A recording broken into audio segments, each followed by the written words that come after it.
into a basket and began praying to Minerva. "Hear me," she cried, "daughter of aegis-bearing Jove unweariable. If ever Ulysses, while he was here, burned you fat thigh bones of sheep or heifer, bear it in mind now as in my favour, and save my darling son from the villainy of the suitors." She cried aloud as she spoke, and the goddess heard her prayer. Meanwhile the suitors were clamorous throughout the covered cloister, and one of them said, "The queen is preparing her marriage with one or other of us. Little does she dream that her son has now been doomed to die."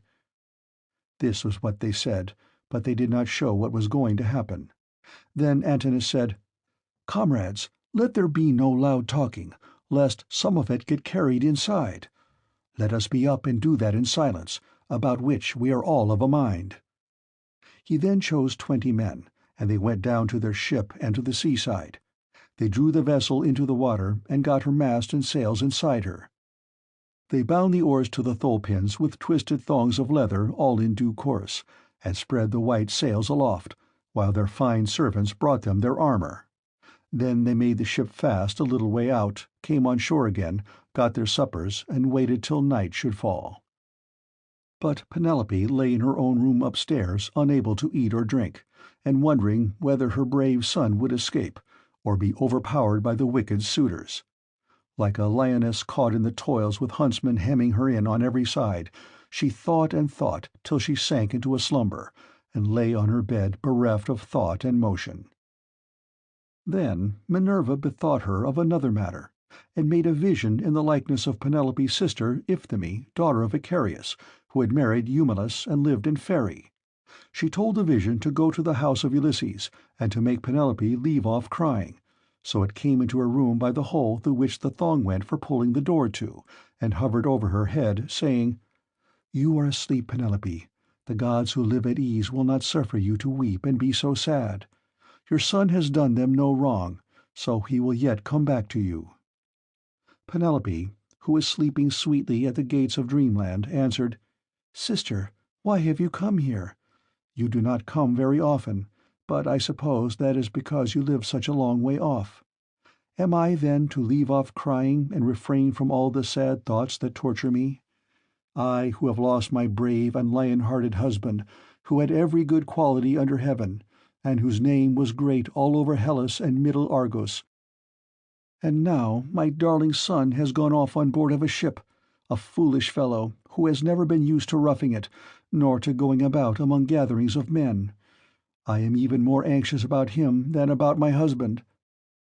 I am all in a tremble when I think of him, lest something should happen to him, either from the people among whom he has gone, or by sea, for he has many enemies who are plotting against him, and are bent on killing him before he can return home." Then the vision said, "Take heart, and be not so much dismayed. There is one gone with him who many a man would be glad enough to have stand by his side. I mean Minerva. It is she who has compassion upon you, and who has sent me to bear you this message." "Then," said Penelope, "if you are a god or have been sent here by divine commission, tell me also about the other unhappy one. Is he still alive, or is he already dead and in the house of Hades?" And the vision said, "I shall not tell you for certain whether he is alive or dead, and there is no use in idle conversation." Then it vanished through the thong-hole of the door and was dissipated into thin air, but Penelope rose from her sleep refreshed and comforted, so vivid had been her dream. Meantime the suitors went on board and sailed their ways over the sea, intent on murdering Telemachus. Now there is a rocky islet called Asteris, of no great size, in mid-channel between Ithaca and Samos, and there is a harbour on either side of it where a ship can lie. Here then the Achaeans placed themselves in ambush. End of Book 4.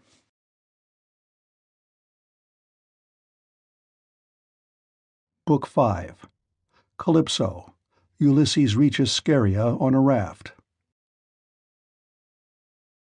And now, as dawn rose from her couch beside Tithonus, harbinger of light alike to mortals and immortals, the gods met in council, and with them Jove, the Lord of Thunder, who is their king. Thereon Minerva began to tell them of the many sufferings of Ulysses, for she pitied him away there in the house of the nymph Calypso. "Father Jove," said she, "and all you other gods that live in everlasting bliss, I hope there may never be such a thing as a kind and well-disposed ruler any more, nor one who will govern equitably. I hope they will be all henceforth cruel and unjust, for there is not one of his subjects but has forgotten Ulysses, who ruled them as though he were their father.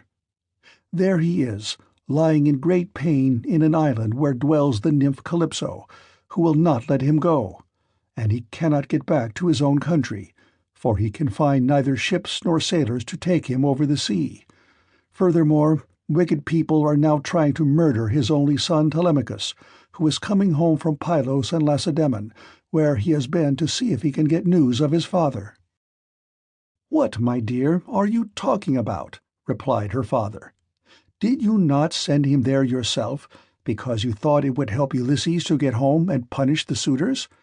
Besides, you are perfectly able to protect Telemachus and to see him safely home again, while the suitors have to come hurry-scurrying back without having killed him." When he had thus spoken, he said to his son Mercury, "Mercury, you are our messenger. Go therefore and tell Calypso we have decreed that poor Ulysses is to return home. He is to be convoyed neither by gods nor men, but after a perilous voyage of 20 days upon a raft, he is to reach fertile Scheria, the land of the Phaeacians, who are near of kin to the gods, and will honor him as though he were one of ourselves. They will send him in a ship to his own country, and will give him more bronze and gold and raiment than he would have brought back from Troy, if he had had all his prize money and had got home without disaster. This is how we have settled that he shall return to his country and his friends." Thus he spoke, and Mercury, guide and guardian, slayer of Argus, did as he was told. Forthwith he bound on his glittering golden sandals with which he could fly like the wind over land and sea.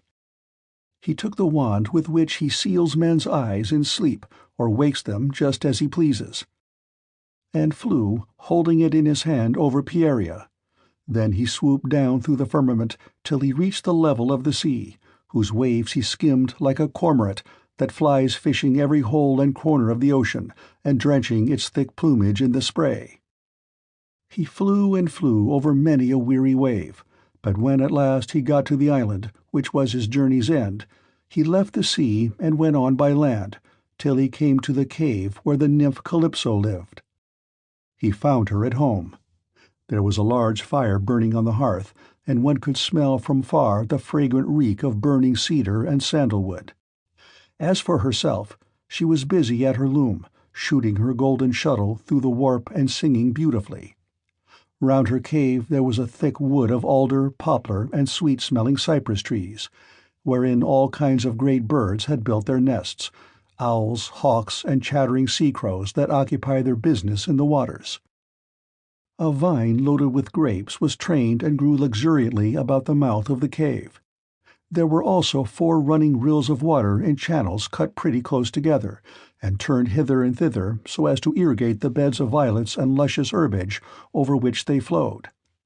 Even a god could not help being charmed with such a lovely spot, so Mercury stood still and looked at it. But when he had admired it sufficiently, he went inside the cave. Calypso knew him at once, for the gods all know each other, no matter how far they live from one another, but Ulysses was not within. He was on the seashore as usual, looking out upon the barren ocean with tears in his eyes, groaning and breaking his heart for sorrow. Calypso gave Mercury a seat and said, "Why have you come to see me, Mercury, honored and ever welcome, for you do not visit me often? Say what you want. I will do it for you at once if I can, and if it can be done at all. But come inside and let me set refreshment before you." As she spoke, she drew a table loaded with ambrosia beside him and mixed him some red nectar, so Mercury ate and drank till he had had enough, and then said, "We are speaking god and goddess to one another, and you ask me why I have come here, and I will tell you truly, as you would have me do. Jove sent me. It was no doing of mine. Who could possibly want to come all this way over the sea where there are no cities full of people to offer me sacrifices or choice hecatombs? Nevertheless, I had to come, for none of us other gods can cross Jove, nor transgress his orders. He says that you have here the most ill-starred of all those who fought 9 years before the city of King Priam, and sailed home in the 10th year after having sacked it. On their way home they sinned against Minerva, who raised both wind and waves against them, so that all his brave companions perished, and he alone was carried hither by wind and tide. Jove says that you are to let this man go at once, for it is decreed that he shall not perish here, far from his own people, but shall return to his house and country and see his friends again." Calypso trembled with rage when she heard this. "You gods," she exclaimed, "ought to be ashamed of yourselves. You are always jealous, and hate seeing a goddess take a fancy to a mortal man, and live with him in open matrimony.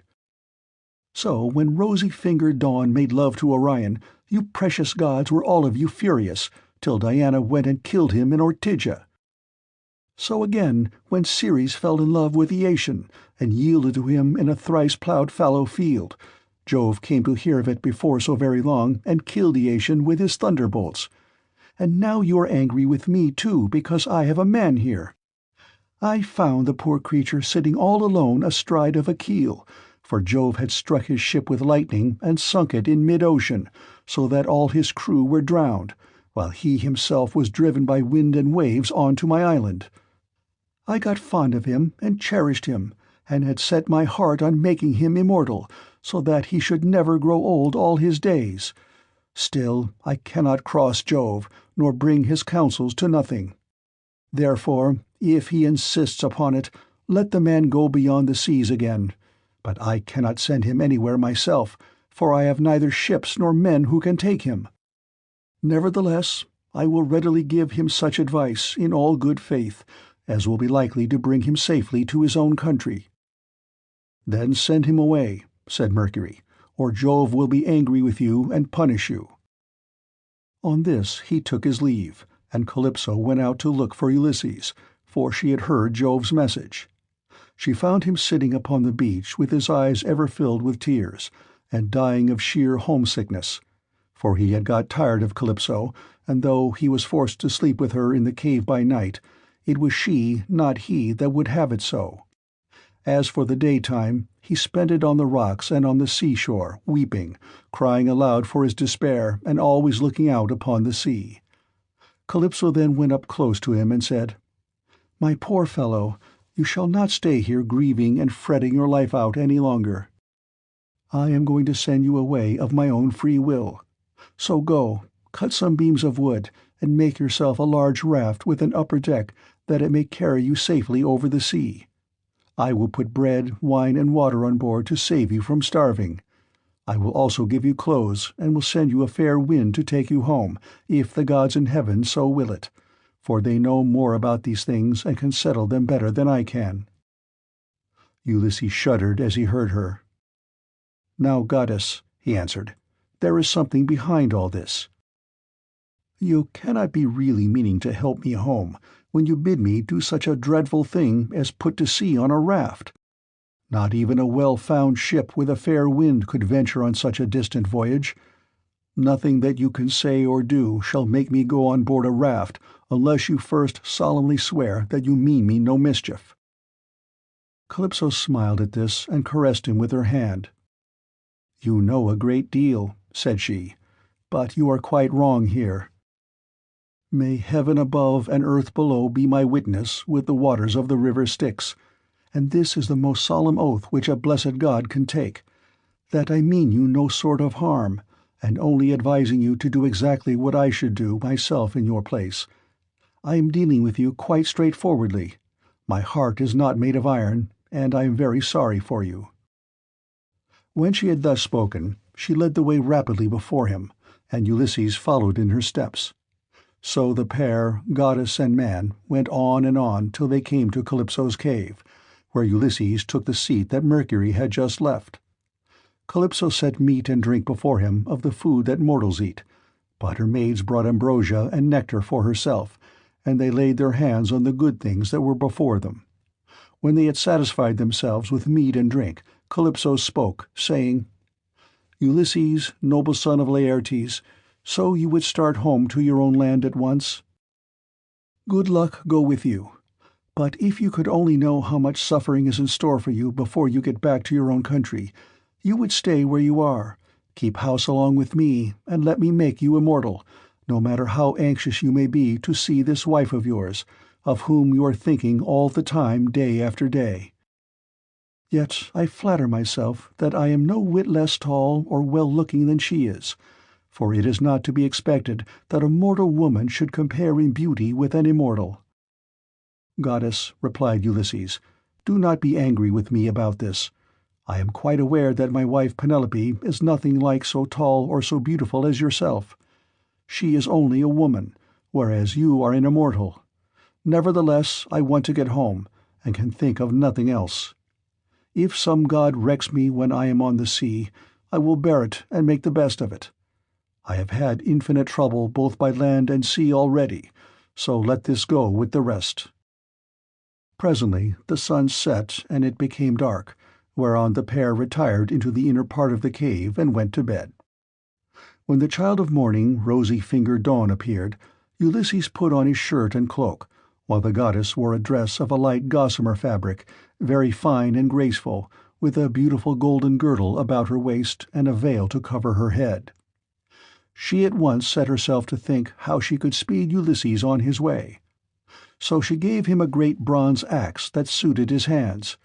It was sharpened on both sides and had a beautiful olive-wood handle fitted firmly onto it. She also gave him a sharp adze, and then led the way to the far end of the island where the largest trees grew, alder, poplar, and pine, that reached the sky, very dry and well seasoned, so as to sail light for him in the water. Then, when she had shown him where the best trees grew, Calypso went home, leaving him to cut them, which he soon finished doing. He cut down 20 trees in all, and adzed them smooth, squaring them by rule in good workmanlike fashion.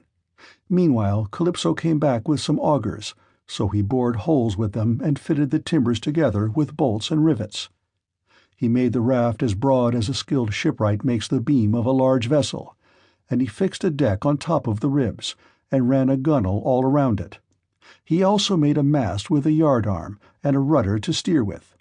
He fenced the raft all round with wicker hurdles as a protection against the waves, and then he threw on a quantity of wood. By and by Calypso brought him some linen to make the sails, and he made these too, excellently, making them fast with braces and sheets. Last of all, with the help of levers, he drew the raft down into the water. In 4 days he had completed the whole work, and on the 5th Calypso sent him from the island after washing him and giving him some clean clothes. She gave him a goatskin full of black wine, and another larger one of water. She also gave him a wallet full of provisions, and found him in much good meat. Moreover, she made the wind fair and warm for him, and gladly did Ulysses spread his sail before it, while he sat and guided the raft skillfully by means of the rudder.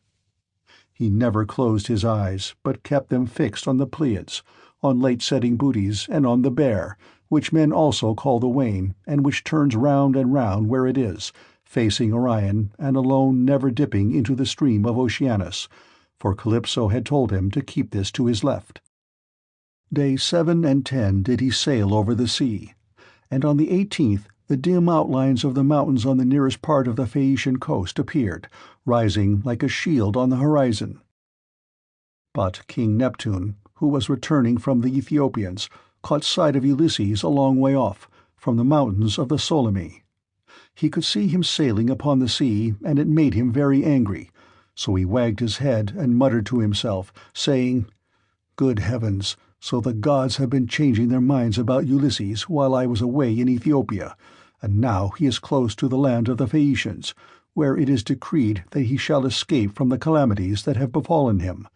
Still, he shall have plenty of hardship yet before he has done with it."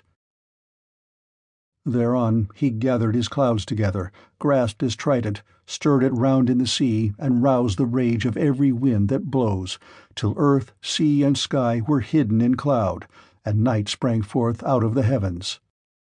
Winds from east, south, north, and west fell upon him all at the same time, and a tremendous sea got up, so that Ulysses' heart began to fail him. "Alas," he said to himself in his dismay, "whatever will become of me? I am afraid Calypso was right when she said I should have trouble by sea before I got home. It is all coming true. How black is Jove making heaven with his clouds, and what a sea the winds are raising from every quarter at once! I am now safe to perish. Blessed and thrice blessed were those Danaans who fell before Troy in the cause of the sons of Atreus. Would that I had been killed on the day when the Trojans were pressing me so sorely about the dead body of Achilles, for then I should have had due burial, and the Achaeans would have honored my name. But now it seems that I shall come to a most pitiable end." As he spoke, a sea broke over him with such terrific fury that the raft reeled again, and he was carried overboard a long way off. He let go the helm, and the force of the hurricane was so great that it broke the mast halfway up, and both sail and yard went over into the sea. For a long time Ulysses was under water, and it was all he could do to rise to the surface again, for the clothes Calypso had given him weighed him down. But at last he got his head above water and spat out the bitter brine that was running down his face in streams. In spite of all this, however, he did not lose sight of his craft, but swam as fast as he could towards it, got hold of it, and climbed on board again so as to escape drowning. The sea took the raft and tossed it about, as autumn winds whirl thistledown round and round upon a road. It was as though the south, north, east, and west winds were all playing battledore and shuttlecock with it at once. When he was in this plight, Ino, daughter of Cadmus, also called Leucothea, saw him. She had formerly been a mere mortal, but had since raised to the rank of a marine goddess. Seeing in what great distress Ulysses now was, she had compassion upon him, and, rising like a seagull from the waves, took her seat upon the raft. "My poor good man," said she, "why is Neptune so furiously angry with you? He is giving you a great deal of trouble, but for all his bluster he will not kill you.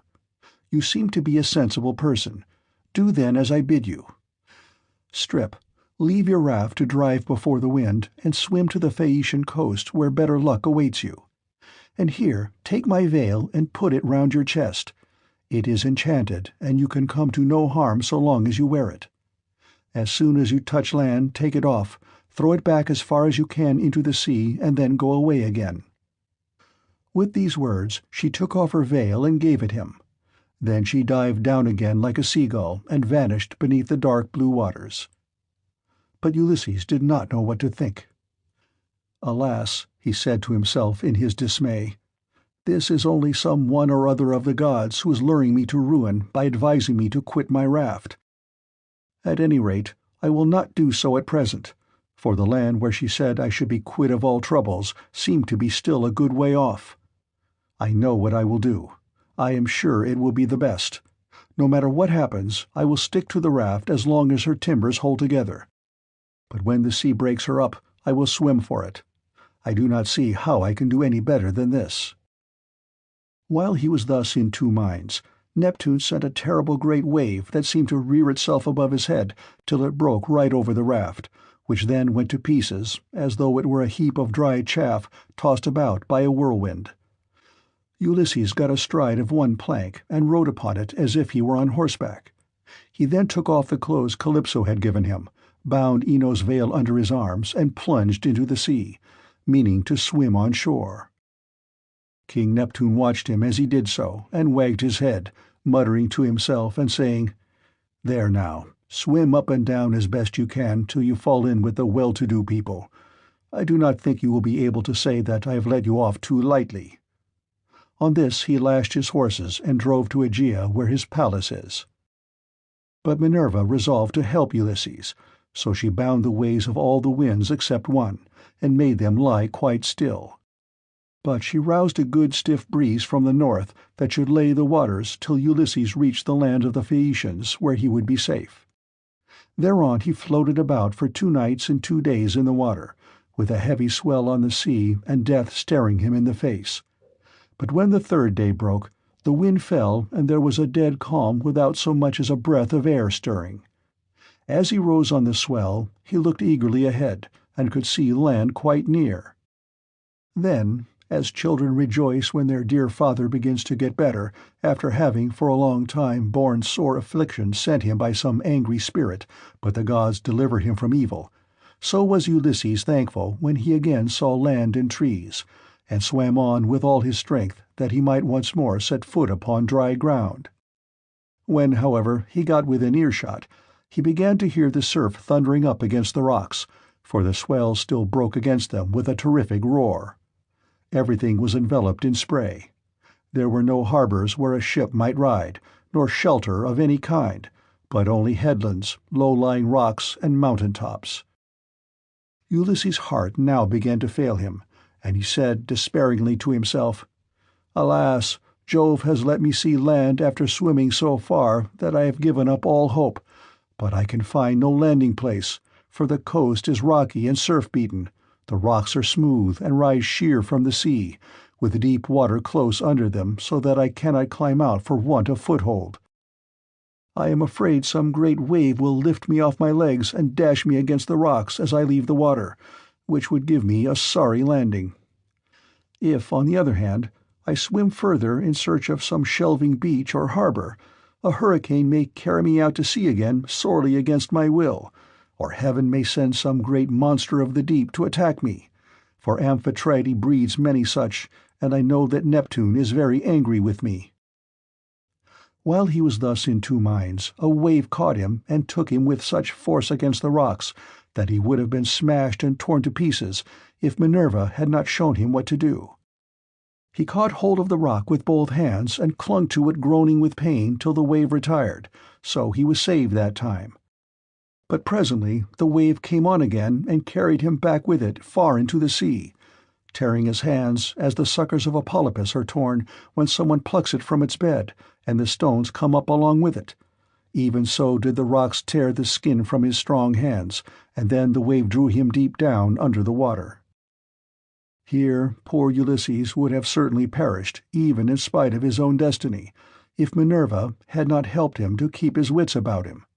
He swam seaward again, beyond reach of the surf that was beating against the land, and at the same time he kept looking towards the shore to see if he could find some haven, or a spit that should take the waves aslant. By and by, as he swam on, he came to the mouth of a river, and here he thought would be the best place, for there were no rocks, and it afforded shelter from the wind. He felt that there was a current, so he prayed inwardly and said, "Hear me, O king, whoever you may be, and save me from the anger of the sea-god Neptune, for I approach you prayerfully. Anyone who has lost his way has at all times a claim even upon the gods, wherefore in my distress I draw near to your stream, and cling to the knees of your riverhood. Have mercy upon me, O king, for I declare myself your suppliant." Then the god stayed his stream and stilled the waves, making all calm before him, and bringing him safely into the mouth of the river. Here at last Ulysses' knees and strong hands failed him, for the sea had completely broken him. His body was all swollen, and his mouth and nostrils ran down like a river with sea-water, so that he could neither breathe nor speak, and lay swooning from sheer exhaustion. Presently, when he had got his breath and came to himself again, he took off the scarf that Ino had given him and threw it back into the salt stream of the river, whereon Ino received it into her hands from the wave that bore it towards her. Then he left the river, laid himself down among the rushes, and kissed the bounteous earth. "Alas," he cried to himself in his dismay, "whatever will become of me, and how is it all to end? If I stay here upon the river-bed through the long watches of the night, I am so exhausted that the bitter cold and damp may make an end of me, for towards sunrise there will be a keen wind blowing from off the river. If, on the other hand, I climb the hillside, find shelter in the woods, and sleep in some thicket, I may escape the cold and have a good night's rest, but some savage beast may take advantage of me and devour me." In the end he deemed it best to take to the woods, and he found one upon some high ground not far from the water. There he crept beneath 2 shoots of olive that grew from a single stalk, the one ungrafted sucker while the other had been grafted. No wind, however squally, could break through the cover they afforded, nor could the sun's rays pierce them, nor the rain get through them, so closely did they grow into one another. Ulysses crept under these and began to make himself a bed to lie on, for there was a great litter of dead leaves lying about, enough to make a covering for 2 or 3 men even in hard winter weather. He was glad enough to see this, so he laid himself down and heaped the leaves all round him. Then, as one who lives alone in the country, far from any neighbor, hides a brand as fire-seed in the ashes to save himself from having to get a light elsewhere, even so did Ulysses cover himself up with leaves, and Minerva shed a sweet sleep upon his eyes, closed his eyelids, and made him lose all memories of his sorrows. End of Book 5.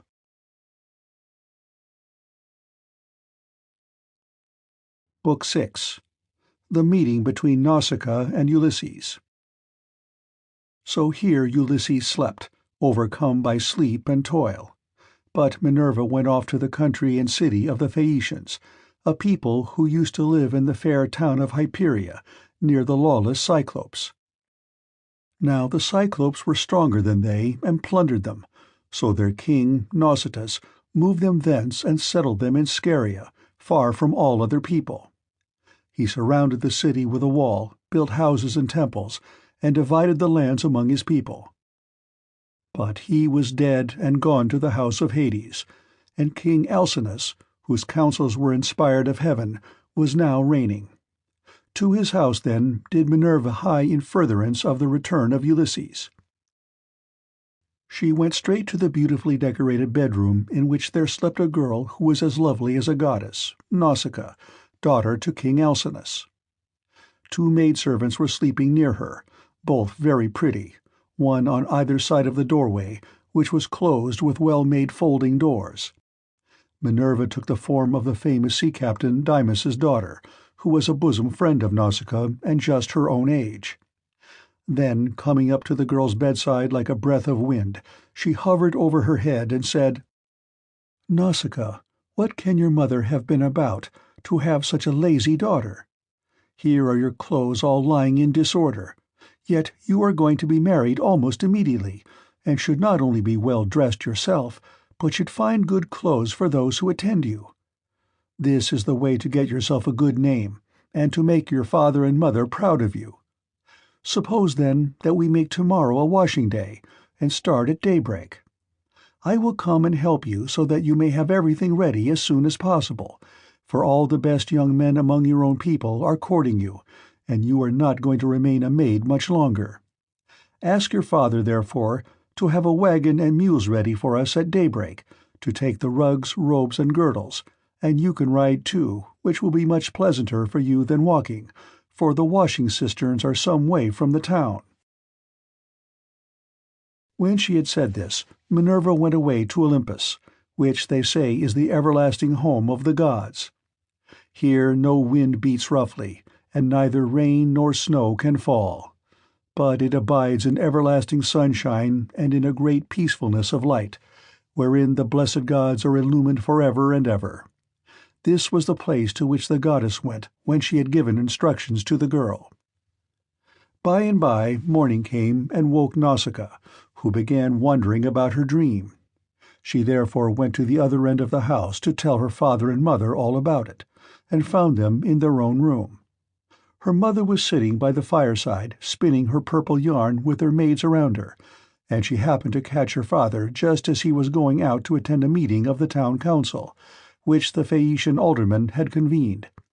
She stopped him and said, "Dear papa, could you manage to let me have a good big wagon?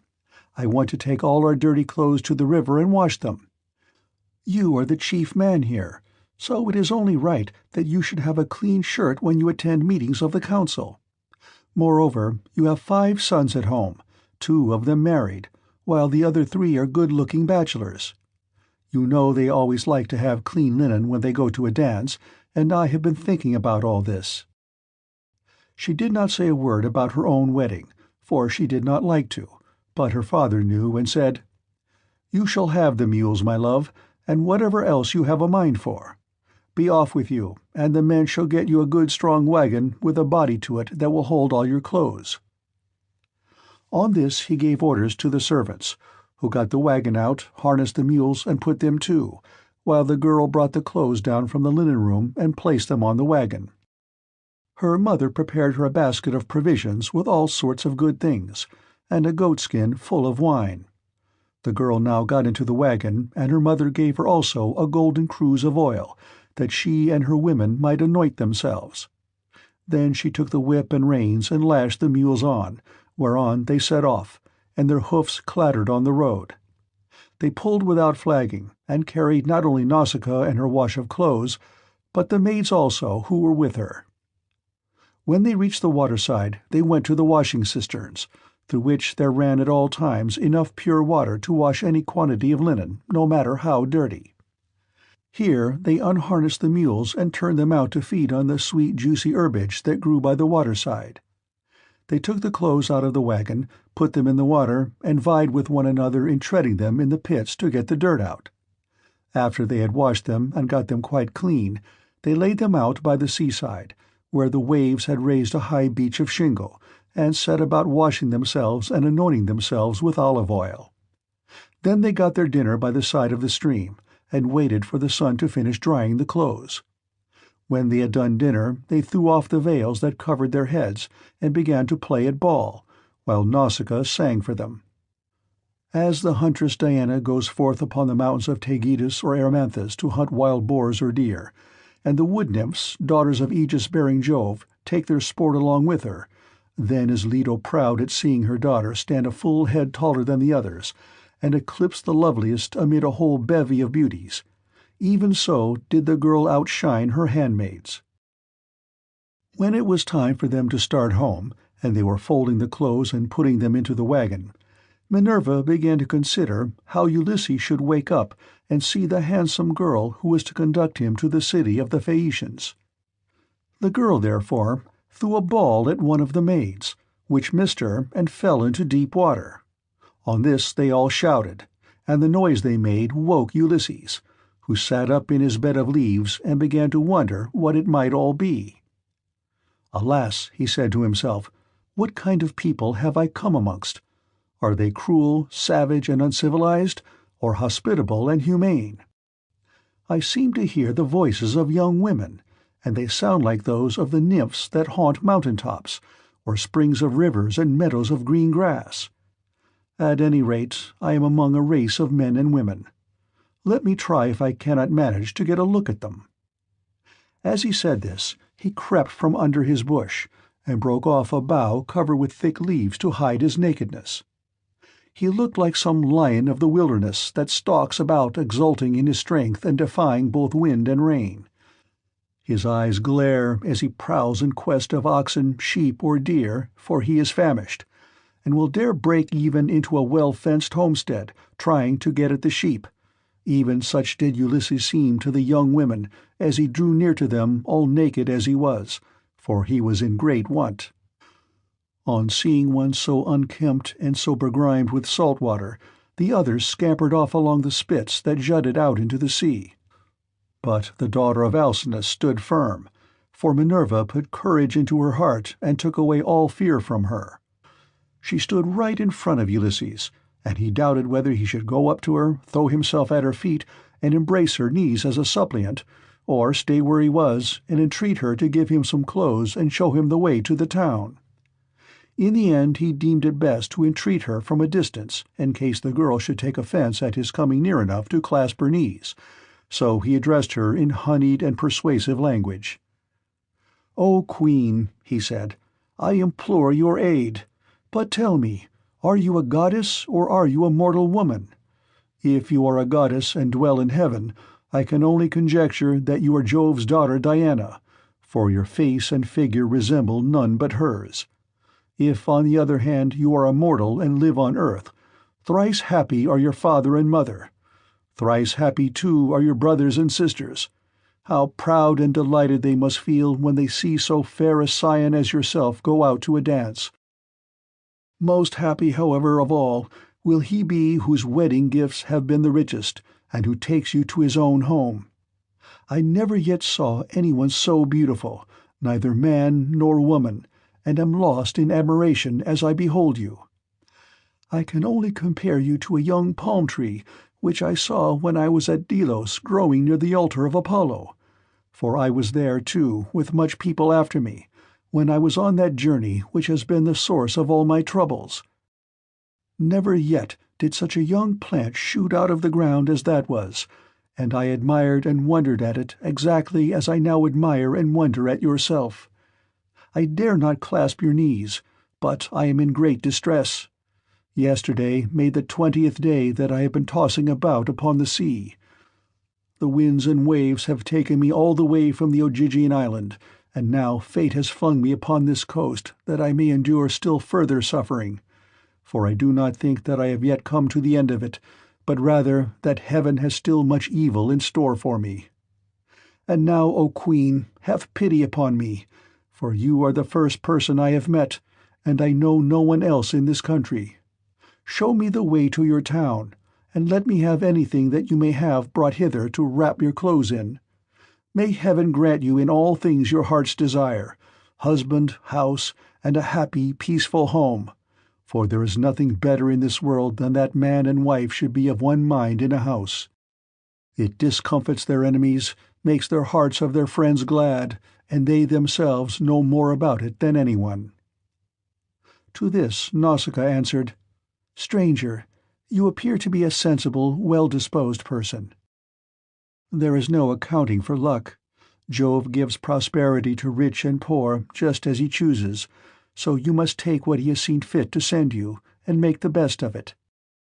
Now, however, that you have come to this our country, you shall not want for clothes, nor for anything else that a foreigner in distress may reasonably look for. I will show you the way to the town, and will tell you the name of our people. We are called Phaeacians, and I am daughter to Alcinous, in whom the whole power of the state is vested." Then she called her maids and said, "Stay where you are, you girls. Can you not see a man without running away from him? Do you take him for a robber or a murderer? Neither he nor anyone else can come here to do us Phoenicians any harm, for we are dear to the gods, and live apart on a land's end that juts into the sounding sea, and have nothing to do with any other people. This is only some poor man who has lost his way, and we must be kind to him, for strangers and foreigners in distress are under Jove's protection, and will take what they can get and be thankful. So, girls, give the poor fellow something to eat and drink, and wash him in the stream at some place that is sheltered from the wind." On this the maids left off running away, and began calling one another back. They made Ulysses sit down in the shelter, as Nausicaa had told them, and brought him a shirt and cloak. They also brought him the little golden cruse of oil, and told him to go and wash in the stream. But Ulysses said, "Young women, please to stand a little on one side, that I may wash the brine from my shoulders and anoint myself with oil, for it is long enough since my skin has had a drop of oil upon it. I cannot wash as long as you all keep standing there. I am ashamed to strip before a number of good-looking young women." Then they stood on one side and went to tell the girl, while Ulysses washed himself in the stream and scrubbed the brine from his back and from his broad shoulders. When he had thoroughly washed himself and had got the brine out of his hair, he anointed himself with oil, and put on the clothes which the girl had given him. Minerva then made him look taller and stronger than before.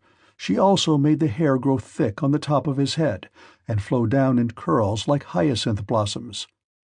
She glorified him about the head and shoulders as a skilful workman who has studied art of all kinds under Vulcan, and Minerva enriches a piece of silver plate by gilding it, and his work is full of beauty. Then he went and sat down a little way off upon the beach, looking quite young and handsome, and the girl gazed on him with admiration. Then she said to her maids, "Hush, my dears, for I want to say something. I believe the gods who live in heaven have sent this man to the Phaeacians. When I first saw him, I thought him plain, but now his appearance is like that of the gods who dwell in heaven. I should like my future husband to be just such another as he is, if he would only stay here and not want to go away. However, give him something to eat and drink." They did as they were told, and set food before Ulysses, who ate and drank ravenously, for it was long since he had had food of any kind. Meanwhile Nausicaa bethought her of another matter. She got the linen folded and placed in the wagon. She then yoked the mules, and as she took her seat she called Ulysses. "Stranger," said she, "rise and let us be going back to the town. I will introduce you at the house of my excellent father, where I can tell you that you will meet all the best people among the Phaeacians. But be sure and do as I bid you, for you seem to be a sensible person. As long as we are going past the fields and farmlands, follow briskly behind the wagon along with the maids, and I will lead the way myself. Presently, however, we shall come to the town, where you will find a high wall running all round it, and a good harbor on either side with a narrow entrance into the city, and the ships will be drawn up by the roadside, for every one has a place where his own ship can lie. You will see the market-place with a temple of Neptune in the middle of it, and paved with large stones bedded in the earth.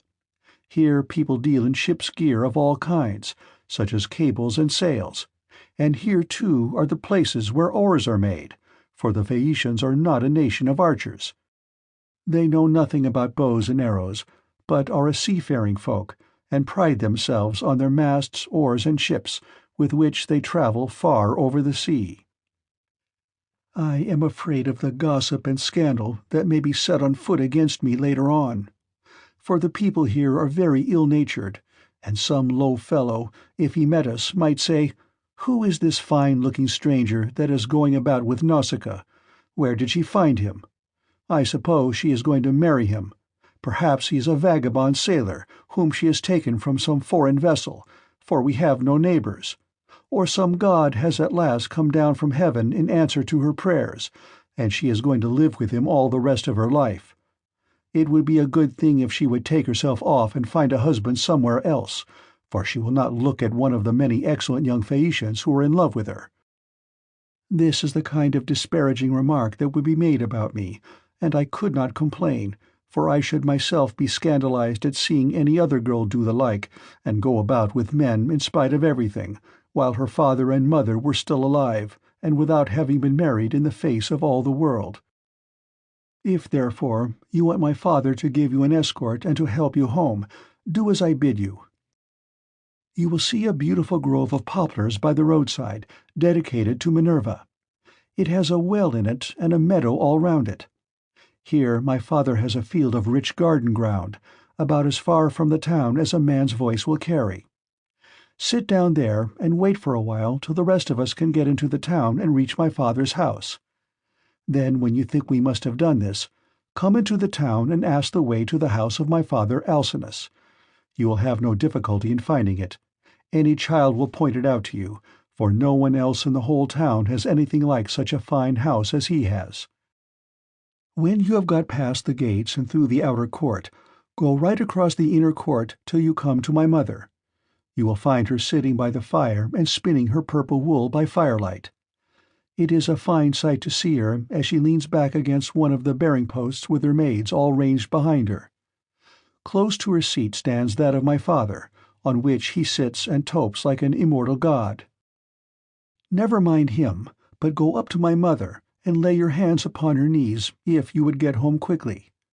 If you can gain her over, you may hope to see your own country again, no matter how distant it may be." So saying, she lashed the mules with her whip, and they left the river. The mules drew well, and their hoofs went up and down upon the road. She was careful not to go too fast for Ulysses and the maids who were following on foot along with the wagon, so she plied her whip with judgment. As the sun was going down, they came to the sacred grove of Minerva, and there Ulysses sat down and prayed to the mighty daughter of Jove. "Hear me," he cried, "daughter of aegis-bearing Jove unweariable, hear me now, for you gave no heed to my prayers when Neptune was wrecking me. Now, therefore, have pity upon me, and grant that I may find friends and be hospitably received by the Phaeacians. Thus did he pray, and Minerva heard his prayer, but she would not show herself to him openly, for she was afraid of her uncle Neptune, who was still furious in his endeavors to prevent Ulysses from getting home. End of Book 6.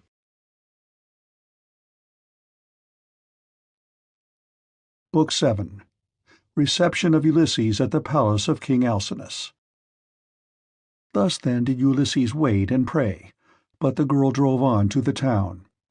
When she reached her father's house she drew up at the gateway, and her brothers, calmly as the gods, gathered round her, took the mules out of the wagon and carried the clothes into the house, while she went to her own room, where an old servant, Eurymedusa of Ephyra, lit the fire for her.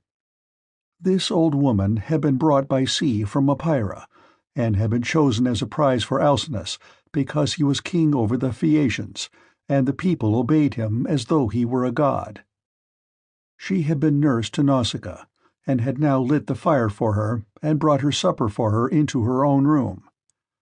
Presently Ulysses got up to go towards the town, and Minerva shed a thick mist all round him, to hide him in case any of the proud Phaeacians who met him should be rude to him, or ask him who he was.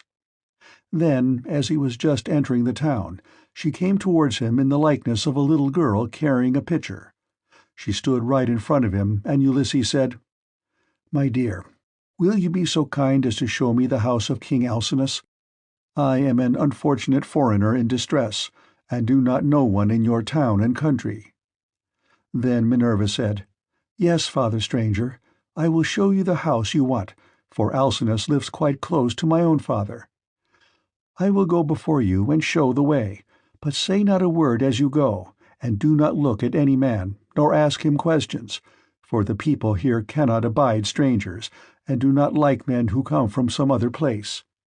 They are a seafaring folk, and sail the seas by the grace of Neptune in ships that glide along like thought, or as a bird in the air." On this she led the way, and Ulysses followed in her steps. But not one of the Phaeacians could see him as he passed through the city in the midst of them, for the great goddess Minerva in her good will towards him had hidden him in a thick cloud of darkness. He admired their harbours, ships, places of assembly, and the lofty walls of the city, which, with the palisade on top of them, were very striking, and when they reached the king's house Minerva said, "This is the house, father stranger, which you would have me show you. You will find a number of great people sitting at table, but do not be afraid. Go straight in, for the bolder a man is, the more likely he is to carry his point, even though he is a stranger. First find the queen. Her name is Arete, and she comes of the same family as her husband Alcinous. They both descend originally from Neptune, who is father to Nausicaa by Parabia, a woman of great beauty. Parabia was the youngest daughter of Eurymedon, who at one time reigned over the giants, but he ruined his ill-fated people and lost his own life to boot. Neptune, however, lay with his daughter, and she had a son by him, the great Nausicaa, who reigned over the Phaeacians. Nausicaa had 2 sons, Rhexenor and Alcinous. Apollo killed the first of them while he was still a bridegroom, and without male issue.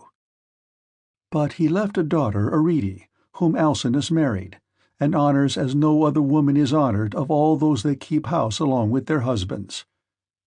Thus she both was, and still is, respected beyond measure by her children, by Alcinous himself, and by the whole people, who look upon her as a goddess, and greet her whenever she goes about the city, for she is a thoroughly good woman both in head and heart, and when any women are friends of hers, she will help their husbands also to settle their disputes.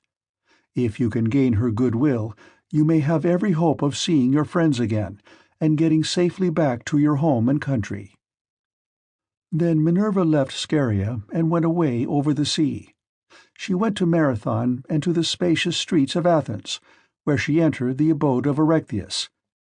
But Ulysses went on to the house of Alcinous, and he pondered much as he paused a while before reaching the threshold of bronze, for the splendor of the palace was like that of the sun or moon. The walls on either side were of bronze from end to end, and the cornice was of blue enamel. The doors were gold and hung on pillars of silver that rose from a floor of bronze, while the lintel was silver and the hook of the door was of gold. On either side there stood gold and silver mastiffs, which Vulcan, with his consummate skill, had fashioned expressly to keep watch over the palace of King Alcinous. So they were immortal and could never grow old. Seats were ranged all along the wall, here and there from one end to the other, with coverings of fine woven work which the women of the house had made. Here the chief persons of the Phaeacians used to sit and eat and drink, for there was abundance at all seasons, and there were golden figures of young men with lighted torches in their hands, raised on pedestals, to give light by night to those who were at table. There are 50 maidservants in the house, some of whom are always grinding rich yellow grain at the mill, while others work at the loom, or sit and spin, and their shuttles go backwards and forwards like the fluttering of aspen leaves, while the linen is so closely woven that it will turn oil. As the Phaeacians are the best sailors in the world, so their women excel all others in weaving, for Minerva has taught them all manner of useful arts, and they are very intelligent. Outside the gate of the outer court there is a large garden of about 4 acres with a wall all round it. It is full of beautiful trees, pears, pomegranates, and the most delicious apples. There are luscious figs also, and olives in full growth. The fruits never rot nor fail all the year round, neither winter nor summer, for the air is so soft that a new crop ripens before the old has dropped. Pear grows on pear, apple on apple, and fig on fig, and so also with the grapes, for there is an excellent vineyard. On the level ground of a part of this, the grapes are being made into raisins. In another part they are being gathered, some are being trodden in the wine tubs, others further on have shed their blossom and are beginning to show fruit, others again are just changing color. In the furthest part of the ground there are beautifully arranged beds of flowers that are in bloom all the year round. 2 streams go through it, the one turned in ducts throughout the whole garden, while the other is carried under the ground of the outer court to the house itself, and the townspeople draw water from it. Such, then, were the splendors with which the gods had endowed the house of King Alcinous. So here Ulysses stood for a while and looked about him, but when he had looked long enough he crossed the threshold and went within the precincts of the house. There he found all the chief people among the Phaeacians making their drink offerings to Mercury, which they always did the last thing before going away for the night. He went straight through the court, still hidden by the cloak of darkness in which Minerva had enveloped him, till he reached Arete and King Alcinous. Then he laid his hands upon the knees of the queen, and at that moment the miraculous darkness fell away from him and he became visible. Everyone was speechless with surprise at seeing a man there, but Ulysses began at once with his petition. "Queen Arete," he exclaimed, "daughter of the great Rhexenor, in my distress I humbly pray you, as also your husband and these your guests, whom may heaven prosper with long life and happiness, and may they leave their possessions to their children and all the honors conferred upon them by the state, to help me home to my own country as soon as possible, for I have been long in trouble and away from my friends." Then he sat down on the hearth among the ashes, and they all held their peace, till presently the old hero Aeneas, who was an excellent speaker and an elder among the Phaeacians, plainly and in all honesty addressed them thus. "Alcinous," said he, "it is not creditable to you that a stranger should be seen sitting among the ashes of your hearth. Everyone is waiting to hear what you are about to say. Tell him, then, to rise and take a seat on a stool inlaid with silver, and bid your servants mix some wine and water, that we may make a drink-offering to Jove the Lord of Thunder, who takes all well-disposed suppliants under his protection. And let the housekeeper give him some supper, of whatever there may be in the house." When Alcinous heard this, he took Ulysses by the hand, raised him from the hearth, and bade him take the seat of Laodamas, who had been sitting beside him, and was his favourite son. A maidservant then brought him water in a beautiful golden ewer, and poured it into a silver basin for him to wash his hands, and she drew a clean table beside him, An upper servant brought him bread and offered him many good things of what there was in the house. And Ulysses ate and drank. Then Alcinous said to one of the servants, "Pontonous, mix a cup of wine and hand it round that we may make drink offerings to Jove the Lord of Thunder, who is the protector of all well-disposed suppliants." Pontonous then mixed wine and water, and handed it round after giving every man his drink offering. When they had made their offerings, and had drunk each as much as he was minded, Alcinous said, "Aldermen and town councillors of the Phaeacians, hear my words. You have had your supper, so now go home to bed. Tomorrow morning I shall invite a still larger number of aldermen, and will give a sacrificial banquet in honor of our guest. We can then discuss the question of his escort, and consider how we may at once send him back rejoicing to his own country, without trouble or inconvenience to himself, no matter how distant it may be. We must see that he comes to no harm while on his homeward journey. But when he is once at home, he will have to take the luck he was born with for better or worse like other people. It is possible, however, that the stranger is one of the immortals who has come down from heaven to visit us. But in this case the gods are departing from their usual practice, for hitherto they have made themselves perfectly clear to us when we have been offering them hecatombs. They come and sit at our feasts just like one of ourselves, and if any solitary wayfarer happens to stumble upon some one or other of them, they affect no concealment, for we as near of kin to the gods as the Cyclopes and the savage giants are." Then Ulysses said, "Pray, Alcinous, do not take any such notion into your head. I have nothing of the immortal about me, neither in body nor mind, and most resemble those among you who are the most afflicted. Indeed, were I to tell you all that heaven has seen fit to lay upon me, you would say that I was still worse off than they are. Nevertheless, let me sup in spite of sorrow, for an empty stomach is a very importunate thing, and thrusts itself on a man's notice no matter how dire is his distress. I am in great trouble, yet it insists that I shall eat and drink, bids me lay aside all memory of my sorrows and dwell only on the due replenishing of itself. As for yourselves, do as you propose, and at break of day set about helping me to get home. I shall be content to die if I may first once more behold my property, my bondsmen, and all the greatness of my house." Thus did he speak. Every one approved his saying, and agreed that he should have his escort inasmuch as he had spoken reasonably.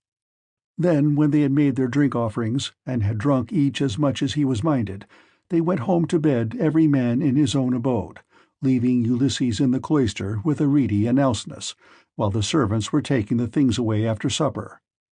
Arete was the first to speak, for she recognized the shirt, cloak, and good clothes that Ulysses was wearing, as the work of herself and of her maids. So she said, "Stranger, before we go any further, there is a question I should like to ask you. Who and whence are you, and who gave you those clothes? Did you not say you had come here from beyond the sea?" And Ulysses answered, "It would be a long story, madam, were I to relate in full the tale of my misfortunes, for the hand of heaven has been laid heavy upon me.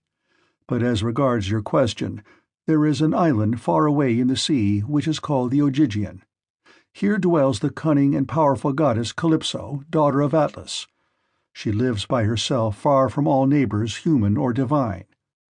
Fortune, however, brought me to her hearth all desolate and alone, for Jove struck my ship with his thunderbolts, and broke it up in mid-ocean. My brave comrades were drowned every man of them, but I stuck to the keel and was carried hither and thither for the space of 9 days, till at last, during the darkness of the 10th night, the gods brought me to the Ogygian island, where the great goddess Calypso lives. She took me in and treated me with the utmost kindness. Indeed, she wanted to make me immortal, that I might never grow old, but she could not persuade me to let her do so. I stayed with Calypso 7 years straight on end, and watered the good clothes she gave me with my tears during the whole time. But at last, when the 8th year came round, she bade me depart of her own free will, either because Jove had told her she must, or because she had changed her mind. She sent me from her island on a raft, which she provisioned with abundance of bread and wine. Moreover, she gave me good stout clothing, and sent me a wind that blew both warm and fair. Days 7 and 10 did I sail over the sea, and on the 18th I caught sight of the first outlines of the mountains upon your coast, and glad indeed was I to set eyes upon them.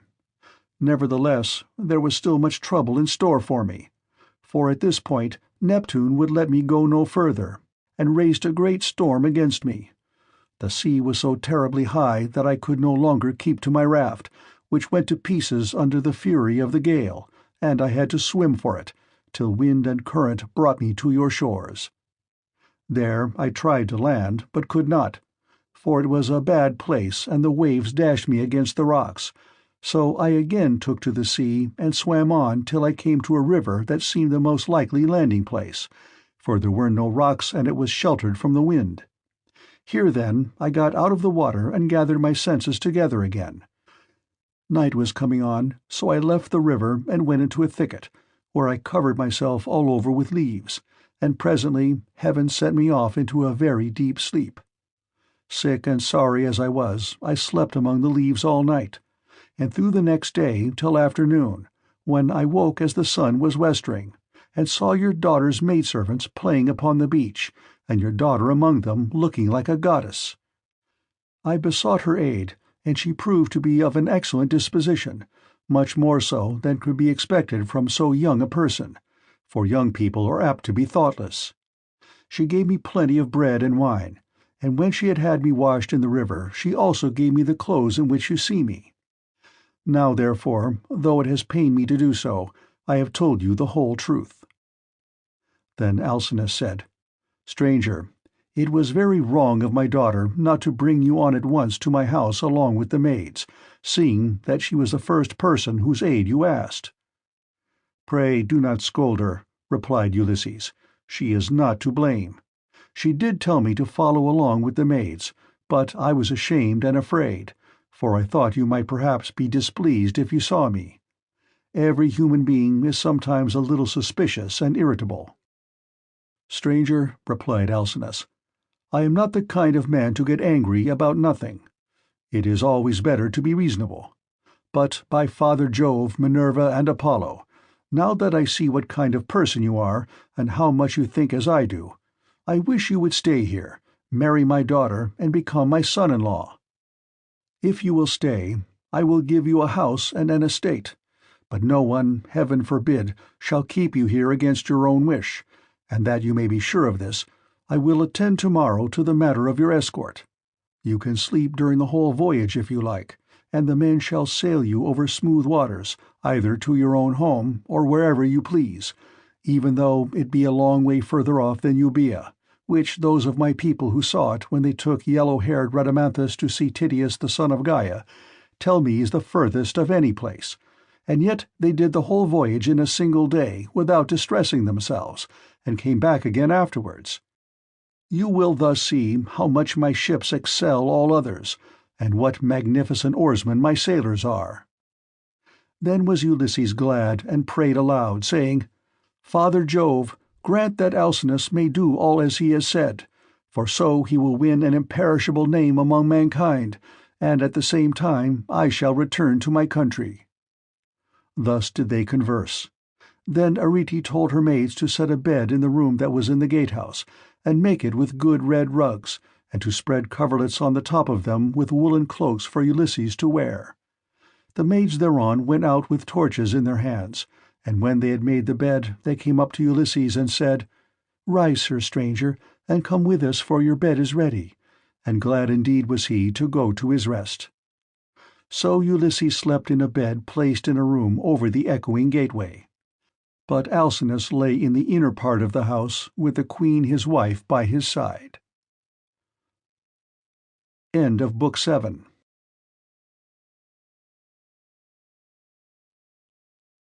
Book 8.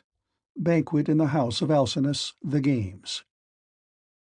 Now when the child of morning, rosy-fingered Dawn appeared, Alcinous and Ulysses both rose, and Alcinous led the way to the Phaeacian place of assembly, which was near the ships. When they got there, they sat down side by side on a seat of polished stone, while Minerva took the form of one of Alcinous's servants, and went round the town in order to help Ulysses to get home. She went up to the citizens, man by man, and said, "Aldermen and town councillors of the Phaeacians, come to the assembly all of you, and listen to the stranger, who has just come off a long voyage to the house of King Alcinous. He looks like an immortal god."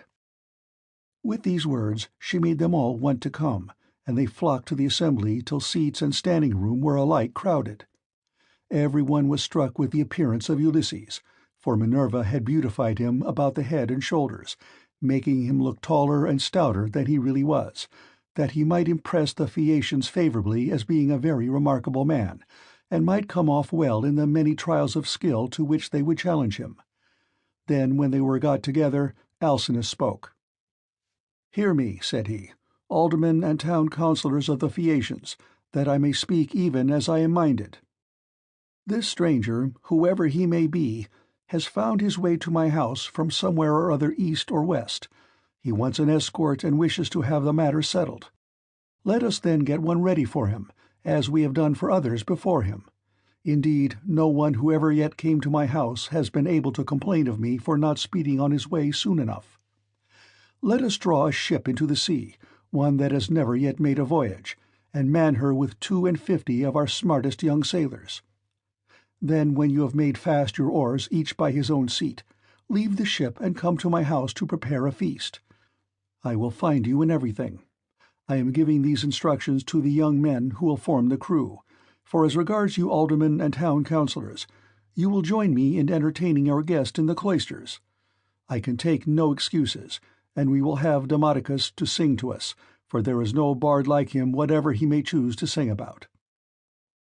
Alcinous then led the way, and the others followed after, while a servant went to fetch Demodocus.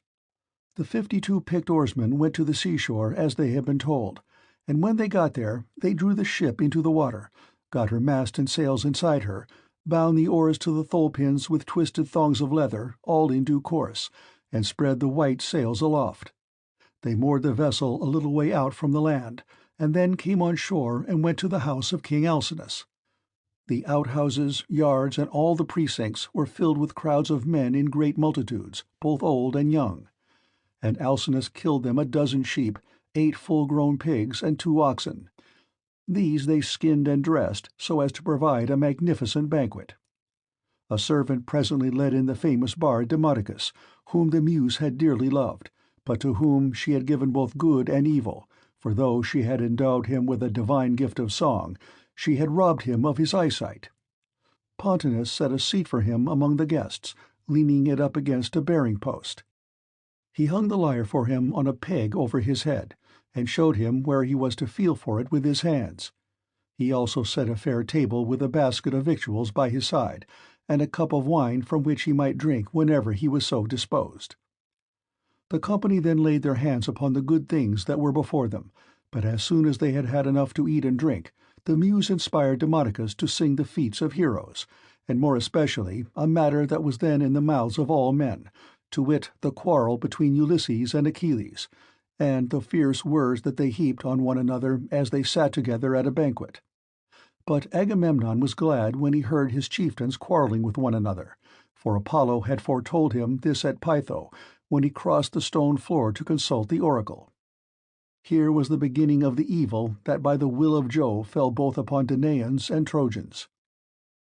Thus sang the bard, but Ulysses drew his purple mantle over his head and covered his face, for he was ashamed to let the Phaeacians see that he was weeping. When the bard left off singing, he wiped the tears from his eyes, uncovered his face, and, taking his cup, made a drink-offering to the gods. But when the Phaeacians pressed Demodocus to sing further, for they delighted in his lays, then Ulysses again drew his mantle over his head and wept bitterly. No one noticed his distress except Alcinous, who was sitting near him, and heard the heavy sighs that he was heaving.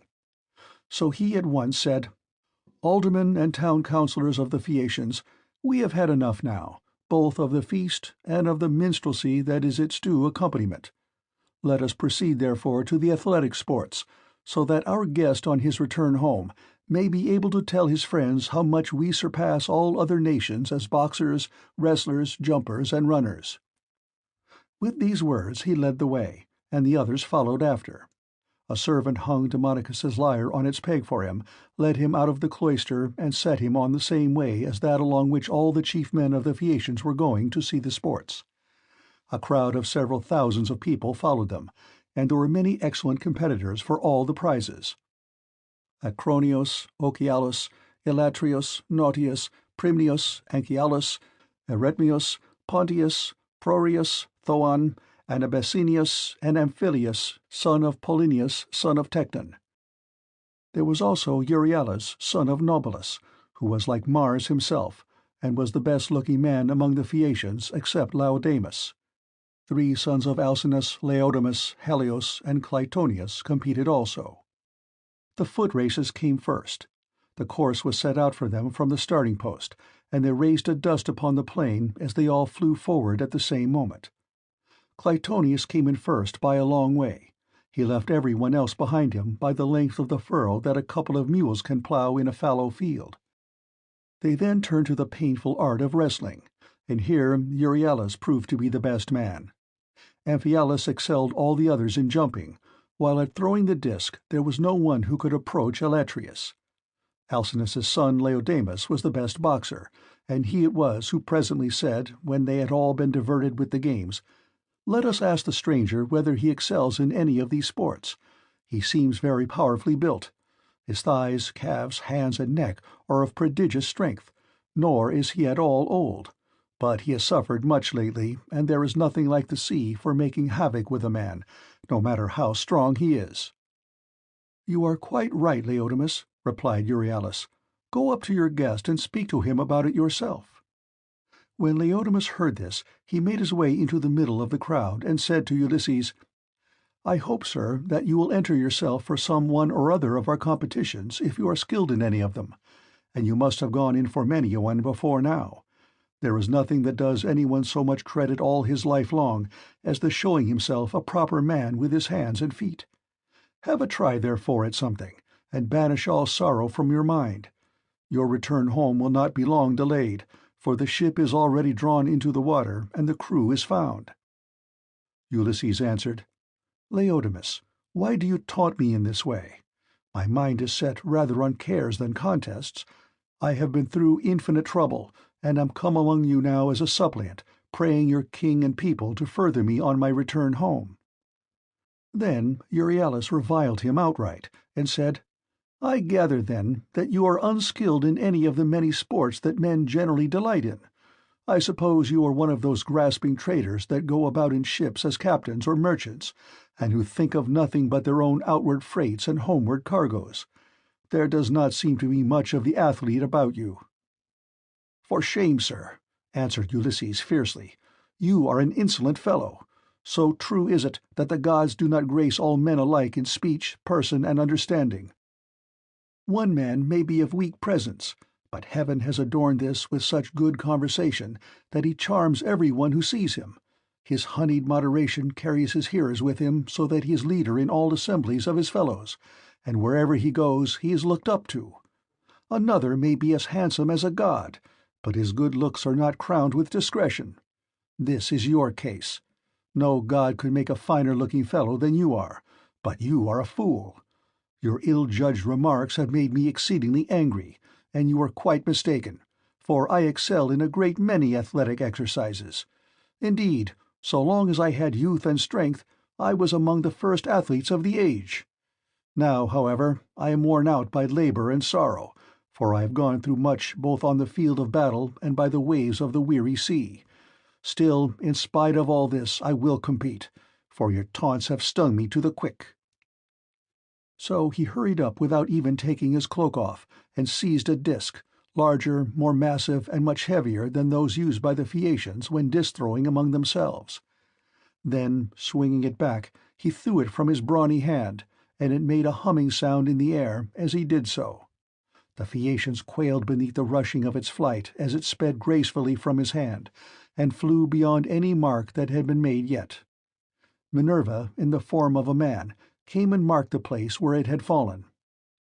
"A blind man, sir," said she, "could easily tell your mark by groping for it. It is so far ahead of any other. You may make your mind easy about this contest, for no Phaeacian can come near to such a throw as yours." Ulysses was glad when he found he had a friend among the lookers-on, so he began to speak more pleasantly. "Young men," said he, "come up to that throw if you can, and I will throw another disc as heavy or even heavier. If anyone wants to have a bout with me, let him come on, for I am exceedingly angry. I will box, wrestle, or run, I do not care what it is, with any man of you, all except Laodamas, but not with him, because I am his guest, and one cannot compete with one's own personal friend. At least, I do not think it a prudent or a sensible thing for a guest to challenge his host's family at any game, especially when he is in a foreign country. He will cut the ground from under his own feet if he does.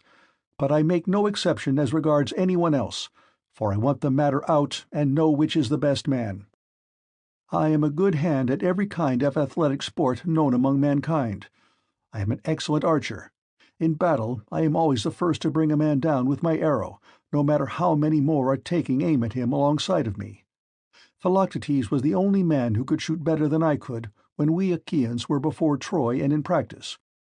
I far excel everyone else in the whole world, of those who still eat bread upon the face of the earth, but I should not like to shoot against the mighty dead, such as Hercules or Eurytus the Oechalian, men who could shoot against the gods themselves.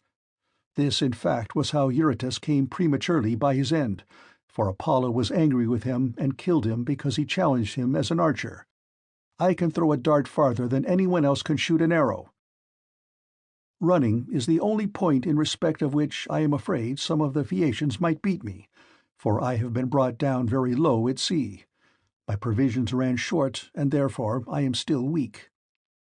They all held their peace except King Alcinous, who began, "Sir, we have had much pleasure in hearing all that you have told us, from which I understand that you are willing to show your prowess, as having been displeased with some insolent remarks that have been made to you by one of our athletes, and which could never have been uttered by anyone who knows how to talk with propriety. I hope you will apprehend my meaning, and will explain to any one of your chief men who may be dining with yourself and your family when you get home, that we have an hereditary aptitude for accomplishments of all kinds.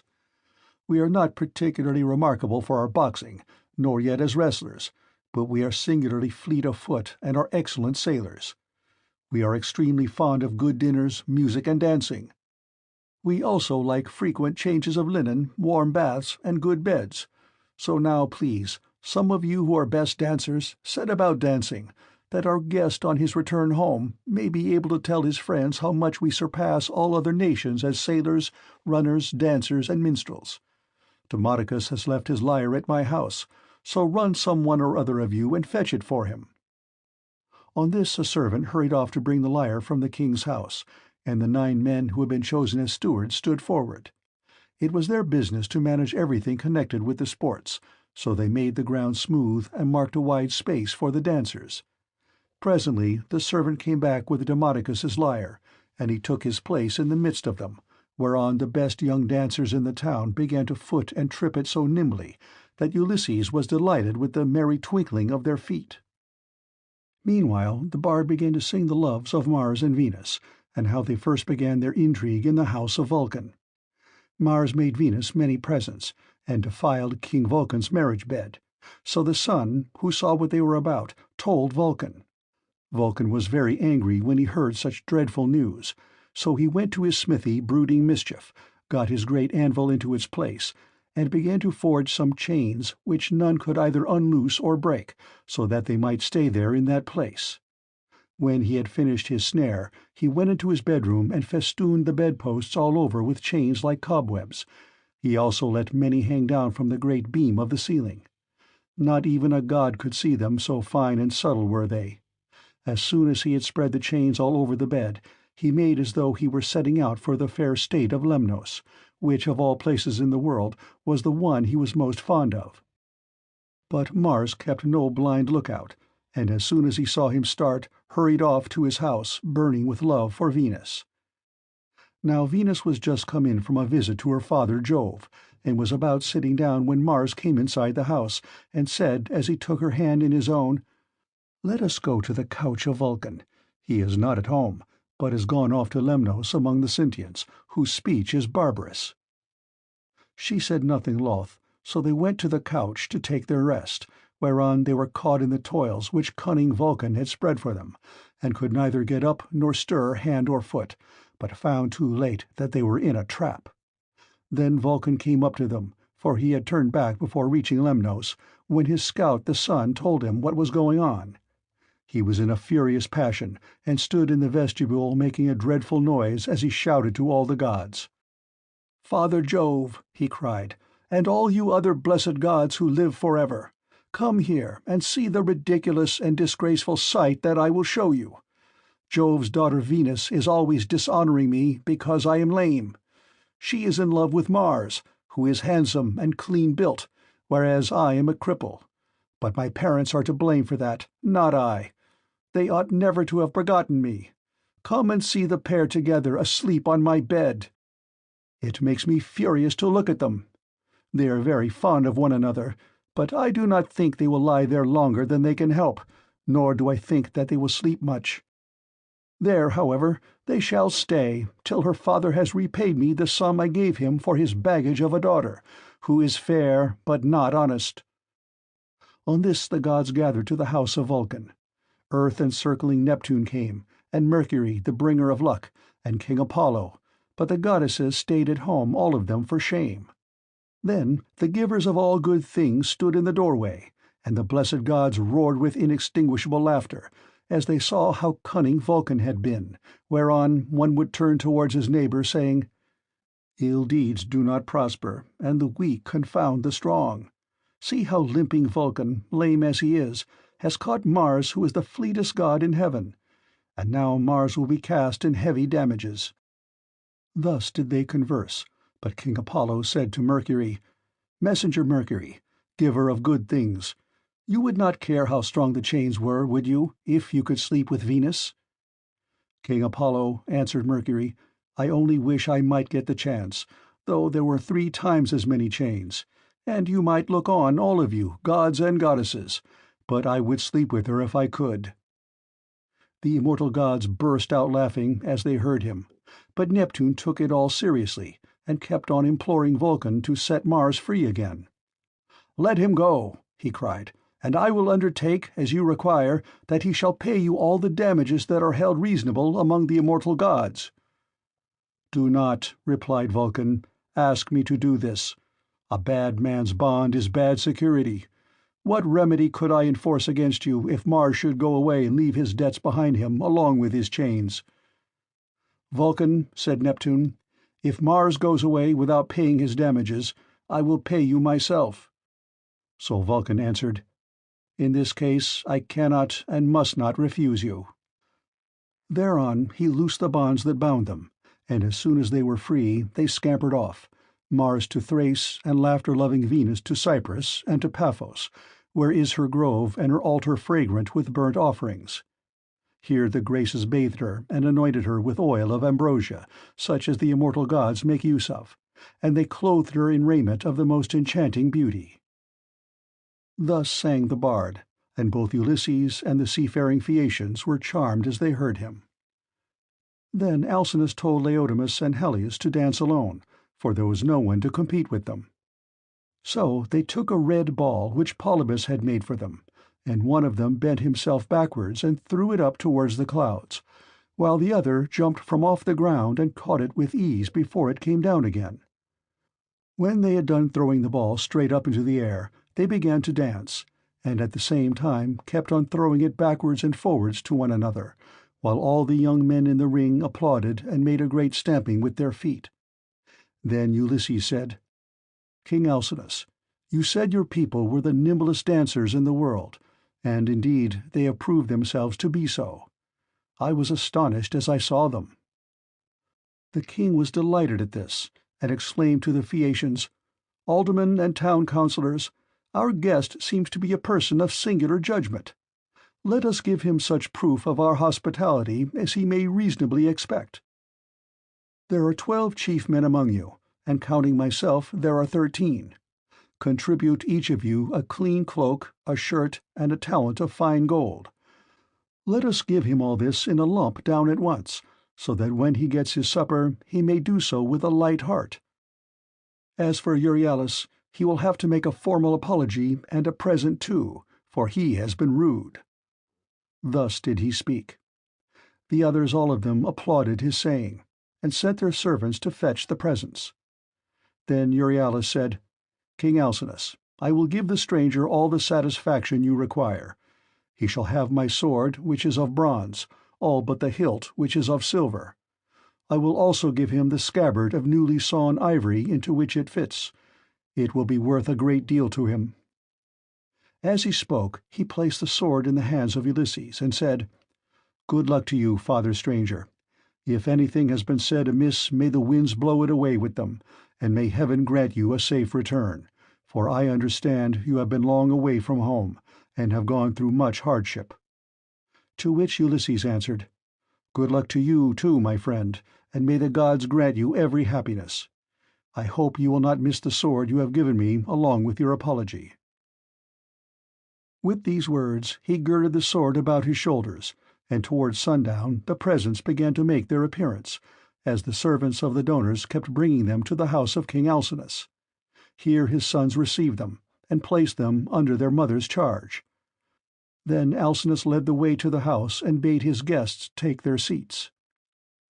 "Wife," said he, turning to Queen Arete, "go, fetch the best chest we have, and put a clean cloak and shirt in it. Also, set a copper on the fire and heat some water. Our guest will take a warm bath. See also to the careful packing of the presents that the noble Phaeacians have made him. He will thus better enjoy both his supper and the singing that will follow.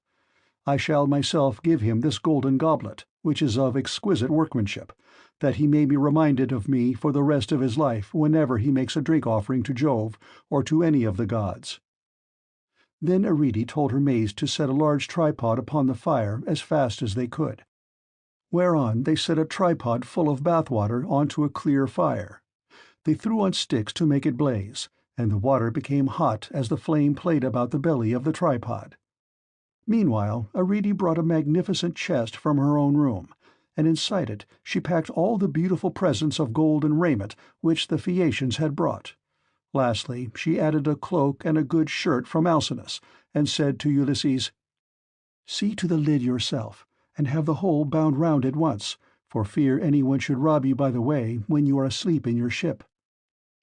When Ulysses heard this, he put the lid on the chest and made it fast with a bond that Circe had taught him.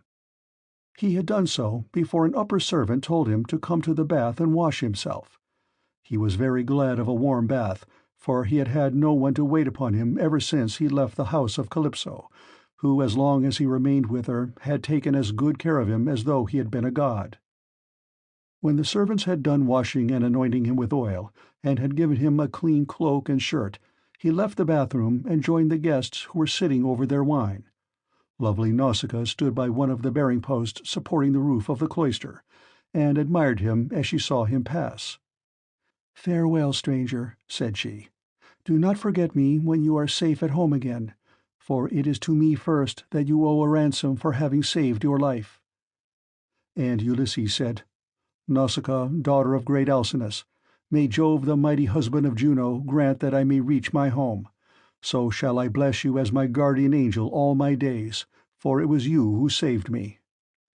When he had said this, he seated himself beside Alcinous. Supper was then served, and the wine was mixed for drinking. A servant led in the favorite bard Demodocus, and set him in the midst of the company, near one of the bearing posts, supporting the cloister, that he might lean against it. Then Ulysses cut off a piece of roast pork with plenty of fat, for there was abundance left on the joint, and said to a servant, "Take this piece of pork over to Demodocus and tell him to eat it.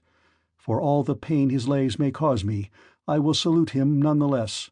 Bards are honored and respected throughout the world, for the muse teaches them their songs and loves them." The servant carried the pork in his fingers over to Demodocus, who took it and was very much pleased. They then laid their hands on the good things that were before them, and as soon as they had had to eat and drink, Ulysses said to Demodocus, "Demodocus, there is no one in the world whom I admire more than I do you. You must have studied under the Muse, Jove's daughter, and under Apollo, So accurately do you sing the return of the Achaeans with all their sufferings and adventures. If you were not there yourself, you must have heard it all from someone who was. Now, however, change your song and tell us of the wooden horse which Epeus made with the assistance of Minerva, and which Ulysses got by stratagem into the fort of Troy after freighting it with the men who afterwards sacked the city. If you will sing this tale aright, I will tell all the world how magnificently heaven has endowed you." The bard inspired of heaven took up the story at the point where some of the Argives set fire to their tents and sailed away, while others, hidden within the horse, were waiting with Ulysses in the Trojan place of assembly. For the Trojans themselves had drawn the horse into their fortress, and it stood there while they sat in council round it, and were in 3 minds as to what they should do. Some were for breaking it up then and there, others would have dragged it to the top of the rock on which the fortress stood, and then thrown it down the precipice, while yet others were for letting it remain as an offering and propitiation for the gods. And this was how they settled it in the end, for the city was doomed when it took in that horse, within which were all the bravest of the Argives waiting to bring death and destruction on the Trojans. Anon he sang how the sons of the Achaeans issued from the horse and sacked the town, breaking out from their ambuscade. He sang how they overran the city hither and thither, and ravaged it, and how Ulysses went raging like Mars along with Menelaus to the house of Deiphobus. It was there that the fight raged most furiously. Nevertheless, by Minerva's help, he was victorious. All this he told, but Ulysses was overcome as he heard him, and his cheeks were wet with tears. He wept as a woman weeps when she throws herself on the body of her husband, who has fallen before his own city and people, fighting bravely in defense of his home and children. She screams aloud and flings her arms about him as he lies gasping for breath and dying, but her enemies beat her from behind about the back and shoulders, and carry her off into slavery, to a life of labor and sorrow, and the beauty fades from her cheeks. Even so piteously did Ulysses weep, but none of those present perceived his tears except Alcinous, who was sitting near him, and could hear the sobs and sighs that he was heaving. The king therefore at once rose and said, "Aldermen and town councillors of the Phaeacians, let Demodocus cease his song, for there are those present who do not seem to like it. From the moment that we had done supper and Demodocus began to sing, our guest has been all the time groaning and lamenting. He is evidently in great trouble, so let the bard leave off, that we may enjoy ourselves, hosts and guests alike. This will be much more as it should be, for all these festivities, with the escort and the presents that we are making with so much good will, are wholly in his honor, and anyone with even a moderate amount of right feeling knows that he ought to treat a guest and a suppliant as though he were his own brother. Therefore, sir, do you on your part affect no more concealment nor reserve in the matter about which I shall ask you. It will be more polite in you to give me a plain answer. Tell me the name by which your father and mother over yonder used to call you, and by which you were known among your neighbors and fellow citizens. There is no one, neither rich nor poor, who is absolutely without any name whatever, for people's fathers and mothers give them names as soon as they are born. Tell me also your country, nation, and city, that our ships may shape their purpose accordingly and take you there. For the Phaeacians have no pilots. Their vessels have no rudders, as those of other nations have, but the ships themselves understand what it is that we are thinking about and want. They know all the cities and countries in the whole world, and can traverse the sea just as well even when it is covered with mist and cloud, so that there is no danger of being wrecked or coming to any harm.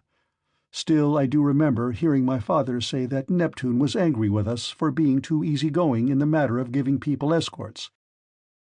He said that one of these days he should wreck a ship of ours as it was returning from having escorted someone, and bury our city under a high mountain. This is what my father used to say, but whether the god will carry out his threat or no is a matter which he will decide for himself. And now tell me, and tell me true.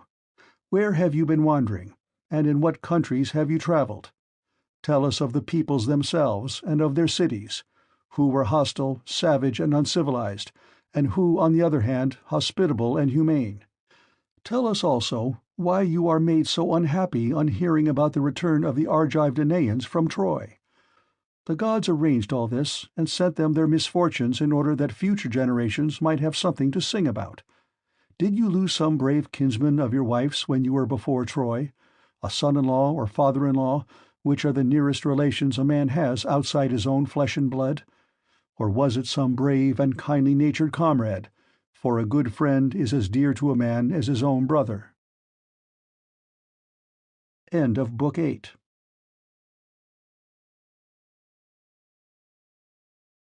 Book 9. Ulysses declares himself and begins his story. The Cicons, Lotophagi, and Cyclopes. And Ulysses answered, King Alcinous, it is a good thing to hear a bard with such a divine voice as this man has.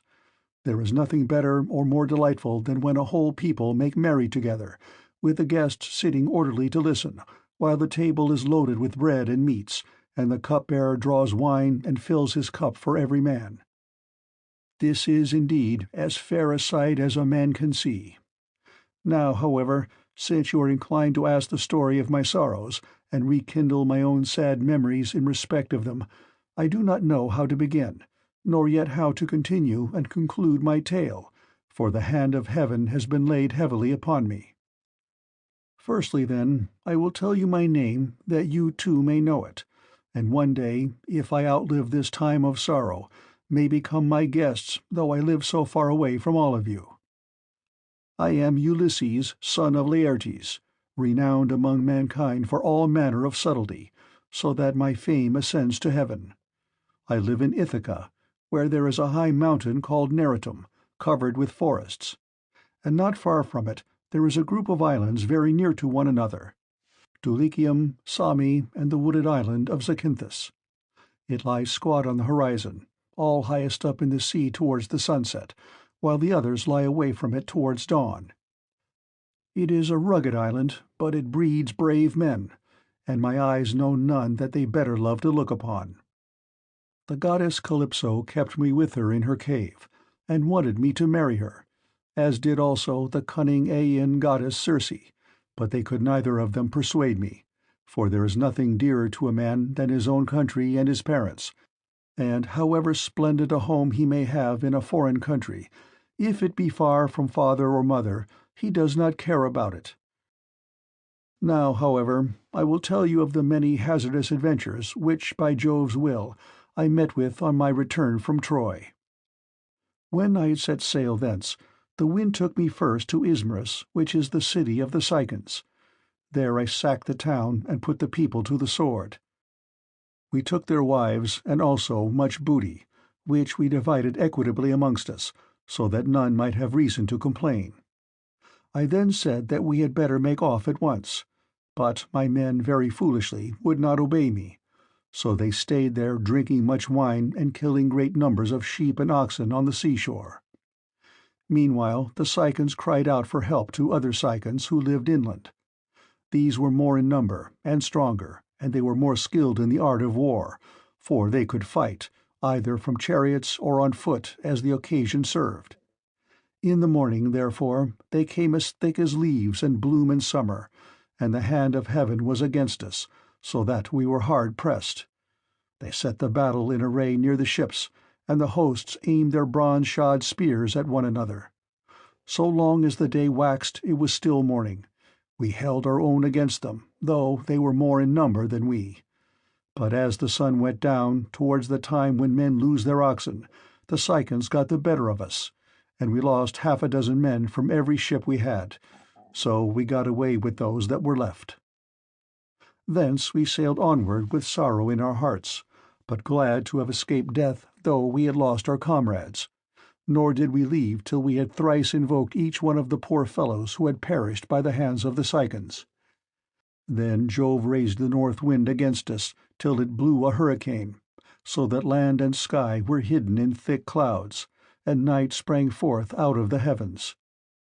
We let the ships run before the gale, but the force of the wind tore our sails to tatters, so we took them down for fear of shipwreck, and rowed our hardest towards the land. There we lay 2 days and 2 nights, suffering much alike from toil and distress of mind. But on the morning of the 3rd day we again raised our masts, set sail, and took our places, letting the wind and steersman direct our ship.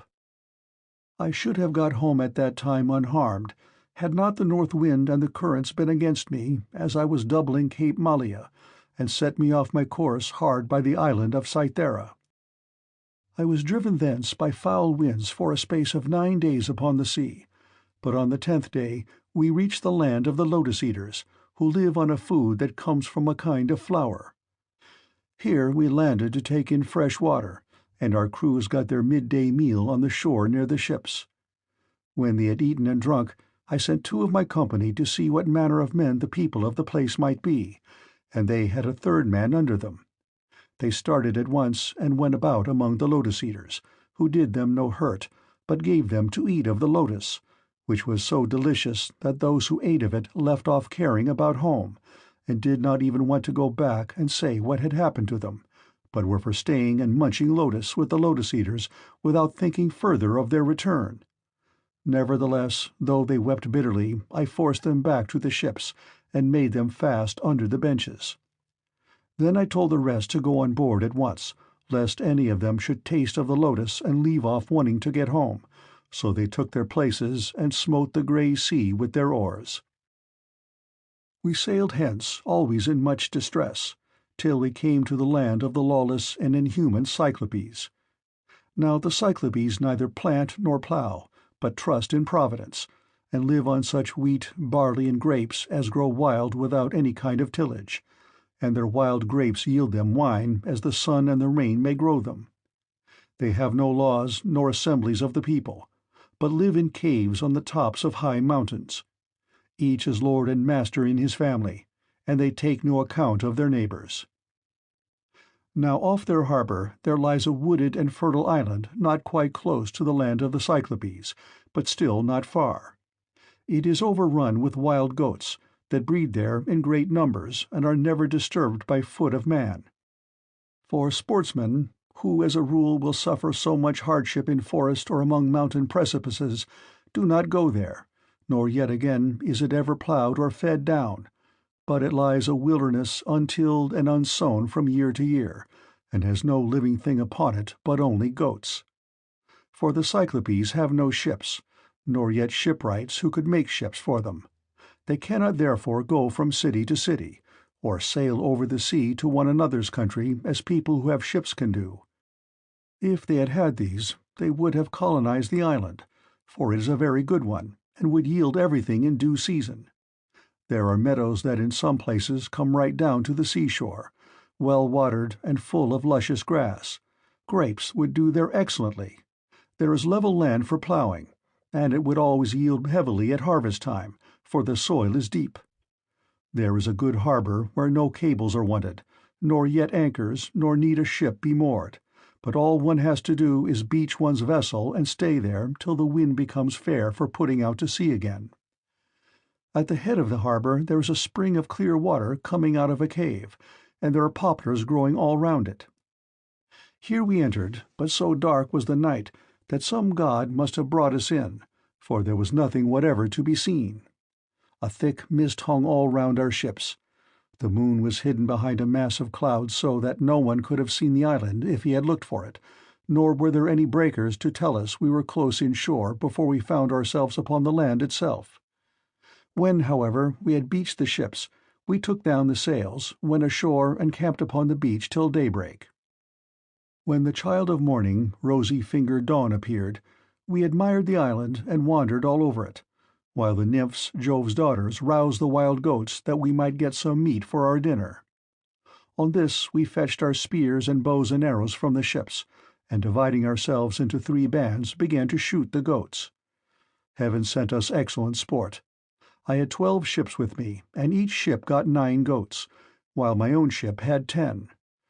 Thus through the livelong day to the going down of the sun we ate and drank our fill, and we had plenty of wine left, for each one of us had taken many jars full when we sacked the city of the Cicons, and this had not yet run out. While we were feasting, we kept turning our eyes towards the island of the Cyclopes, which was hard by, and saw the smoke of their stubble fires. We could almost fancy we heard their voices and the bleating of their sheep and goats. But when the sun went down and it came on dark, we camped down upon the beach, and next morning I called a council. "Stay here, my brave fellows," said I, "all the rest of you, while I go with my ship and exploit these people myself. I want to see if they are uncivilized savages or a hospitable and humane race." I went on board, bidding my men to do so also, and loose the hawsers. So they took their places and smote the grey sea with their oars. When we got to the land, which was not far, there on the face of a cliff near the sea we saw a great cave overhung with laurels. It was a station for a great many sheep and goats, and outside there was a large yard, with a high wall round it made of stones built into the ground, and of trees both pine and oak. This was the abode of a huge monster who was then away from home shepherding his flocks. He would have nothing to do with other people, but led the life of an outlaw. He was a horrid creature, not like a human being at all, but resembling rather some crag that stands out boldly against the sky on the top of a high mountain. I told my men to draw the ship ashore and stay where they were, all but the 12 best among them, who were to go along with myself. I also took a goatskin of sweet black wine, which had been given me by Maron, son of Euanthes, who was priest of Apollo, the patron god of Ismarus, and lived within the wooded precincts of the temple. When we were sacking the city we respected him and spared his life, as also his wife and child. So he made me some presents of great value, 7 talents of fine gold and a bowl of silver, with 12 jars of sweet wine, unblended, and of the most exquisite flavour. Not a man nor maid in the house knew about it, but only himself, his wife, and 1 housekeeper. When he drank it, he mixed 20 parts of water to 1 of wine, and yet the fragrance from the mixing bowl was so exquisite that it was impossible to refrain from drinking. I filled a large skin with this wine and took a wallet full of provisions with me, for my mind misgave me that I might have to deal with some savage who would be of great strength, and would respect neither right nor law. We soon reached his cave, but he was out shepherding, so we went inside and took stock of all that we could see. His cheese racks were loaded with cheeses, and he had more lambs and kids than his pens could hold. They were kept in separate flocks. First there were the hoggets, then the oldest of the younger lambs, and lastly the very young ones, all kept apart from one another. As for his dairy, all the vessels, bowls, and milk pails into which he milked were swimming with whey. When they saw all this, my men begged me to let them first steal some cheeses, and make off with them to the ship. They would then return, drive down the lambs and kids, put them on board, and sail away with them. It would have been indeed better if we had done so, but I would not listen to them, for I wanted to see the owner himself, in the hope that he might give me a present. When, however, we saw him, my poor men found him ill to deal with. We lit a fire, offered some of the cheeses in sacrifice, ate others of them, and then sat waiting till the Cyclops should come in with his sheep. When he came, he brought in with him a huge load of dry firewood to light the fire for his supper, and this he flung with such noise on to the floor of his cave that we hid ourselves for fear at the far end of the cavern.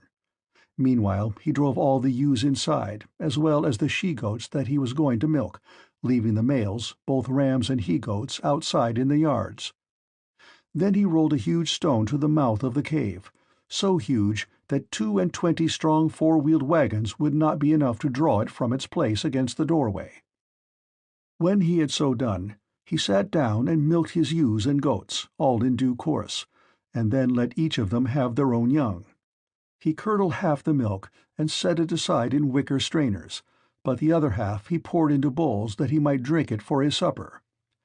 When he had got through with all his work, he lit the fire and then caught sight of us, whereon he said, "Strangers, who are you? Where do you sail from? Are you traders, or do you sail the sea as rovers, with your hands against every man, and every man's hand against you?" We were frightened out of our senses by his loud voice and monstrous form, but I managed to say, "We are Achaeans on our way home from Troy, but by the will of Jove and stress of weather, we have been driven far out of our course. We are the people of Agamemnon, son of Atreus, who has won infinite renown throughout the whole world by sacking so great a city and killing so many people. We therefore humbly pray you to show us some hospitality, and otherwise make us such presents as visitors may reasonably expect. May your Excellency fear the wrath of heaven, for we are your suppliants, and Jove takes all respectable travellers under his protection, for he is the avenger of all suppliants and foreigners in distress." To this he gave me but a pitiless answer. "Stranger," said he, "you are a fool, or else you know nothing of this country. Talk to me indeed about fearing the gods or shunning their anger. We Cyclopes do not care about Jove or any of your blessed gods, for we are ever so much stronger than they. I shall not spare either yourself or your companions out of any regard for Jove, unless I am in the humour for doing so. And now tell me where you made your ship fast when you came on shore. Was it round the point, or is she lying straight off the land?" He said this to draw me out, but I was too cunning to be caught in that way, so I answered with a lie. "Neptune," said I, "set my ship on to the rocks at the far end of your country and wrecked it. We were driven on to them from the open sea, but I and those who are with me escaped the jaws of death." The cruel wretch vouchsafed me not one word of answer, but with a sudden clutch he gripped up 2 of my men at once and dashed them down upon the ground as though they had been puppies.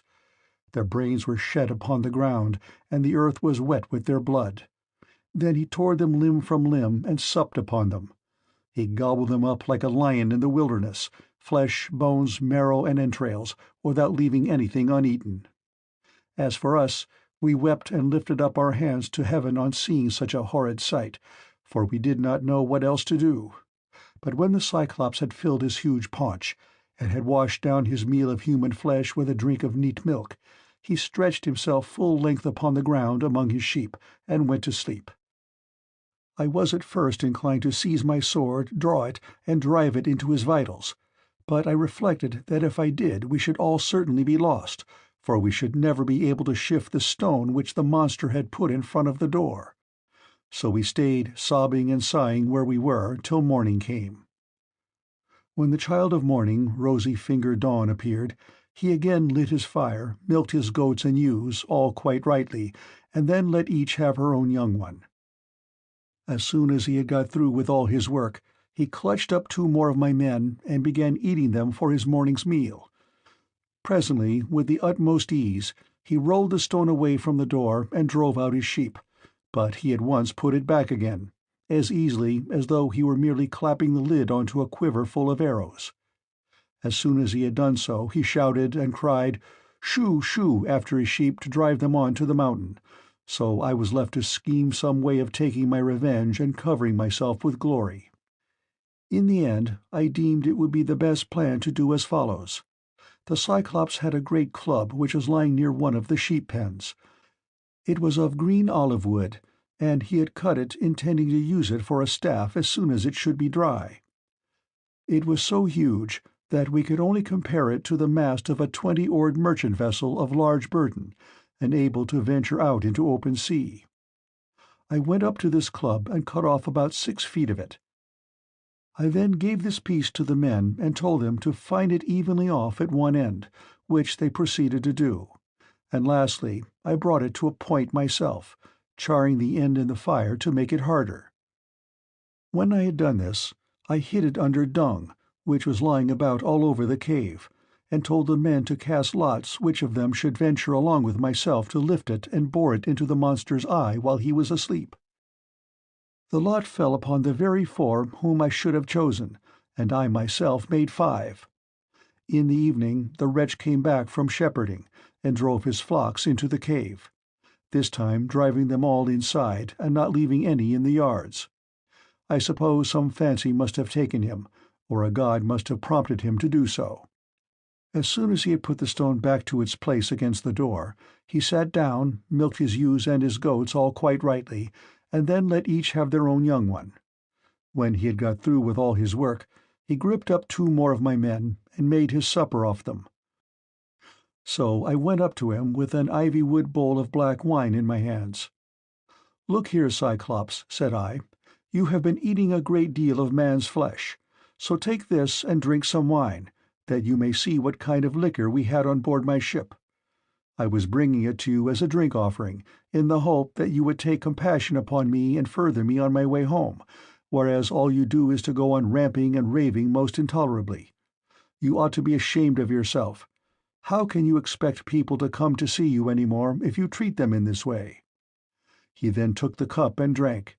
He was so delighted with the taste of the wine that he begged me for another bowlful. "Be so kind," he said, "as to give me some more, and tell me your name at once. I want to make you a present that you will be glad to have. We have wine even in this country, for our soil grows grapes and the sun ripens them, but this drink's like nectar and ambrosia all in one." I then gave him some more. 3 times did I fill the bowl for him, and 3 times did he drain it without thought or heed. Then, when I saw that the wine had got into his head, I said to him as plausibly as I could, "Cyclops, you ask my name, and I will tell you. Give me, therefore, the present you promised me. My name is Noman. This is what my father and mother and my friends have always called me." But the cruel wretch said, "Then I will eat all Noman's comrades before Noman himself, and will keep Noman for the last. This is the present that I will make him." As he spoke he reeled, and fell sprawling face upwards on the ground. His great neck hung heavily backwards, and a deep sleep took hold upon him. Presently he turned sick, and threw up both wine and the gobbets of human flesh on which he had been gorging, for he was very drunk. Then I thrust the beam of wood far into the embers to heat it, and encouraged my men lest any of them should turn faint-hearted. When the wood, green though it was about to blaze, I drew it out of the fire glowing with heat, and my men gathered round me, for heaven had filled their hearts with courage.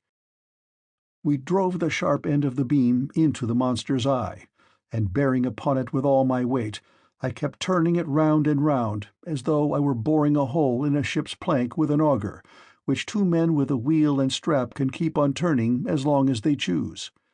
Even thus did we bore the red-hot beam into his eye, till the boiling blood bubbled all over it as we worked it round and round, so that the steam from the burning eyeball scalded his eyelids and eyebrows, and the roots of the eye sputtered in the fire.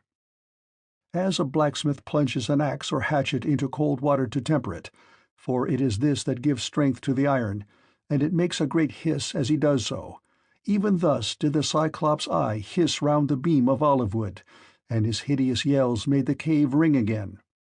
We ran away in a fright, but he plucked the beam all besmirched with gore from his eye and hurled it from him in a frenzy of rage and pain, shouting as he did so to the other Cyclopes who lived on the bleak headlands near him.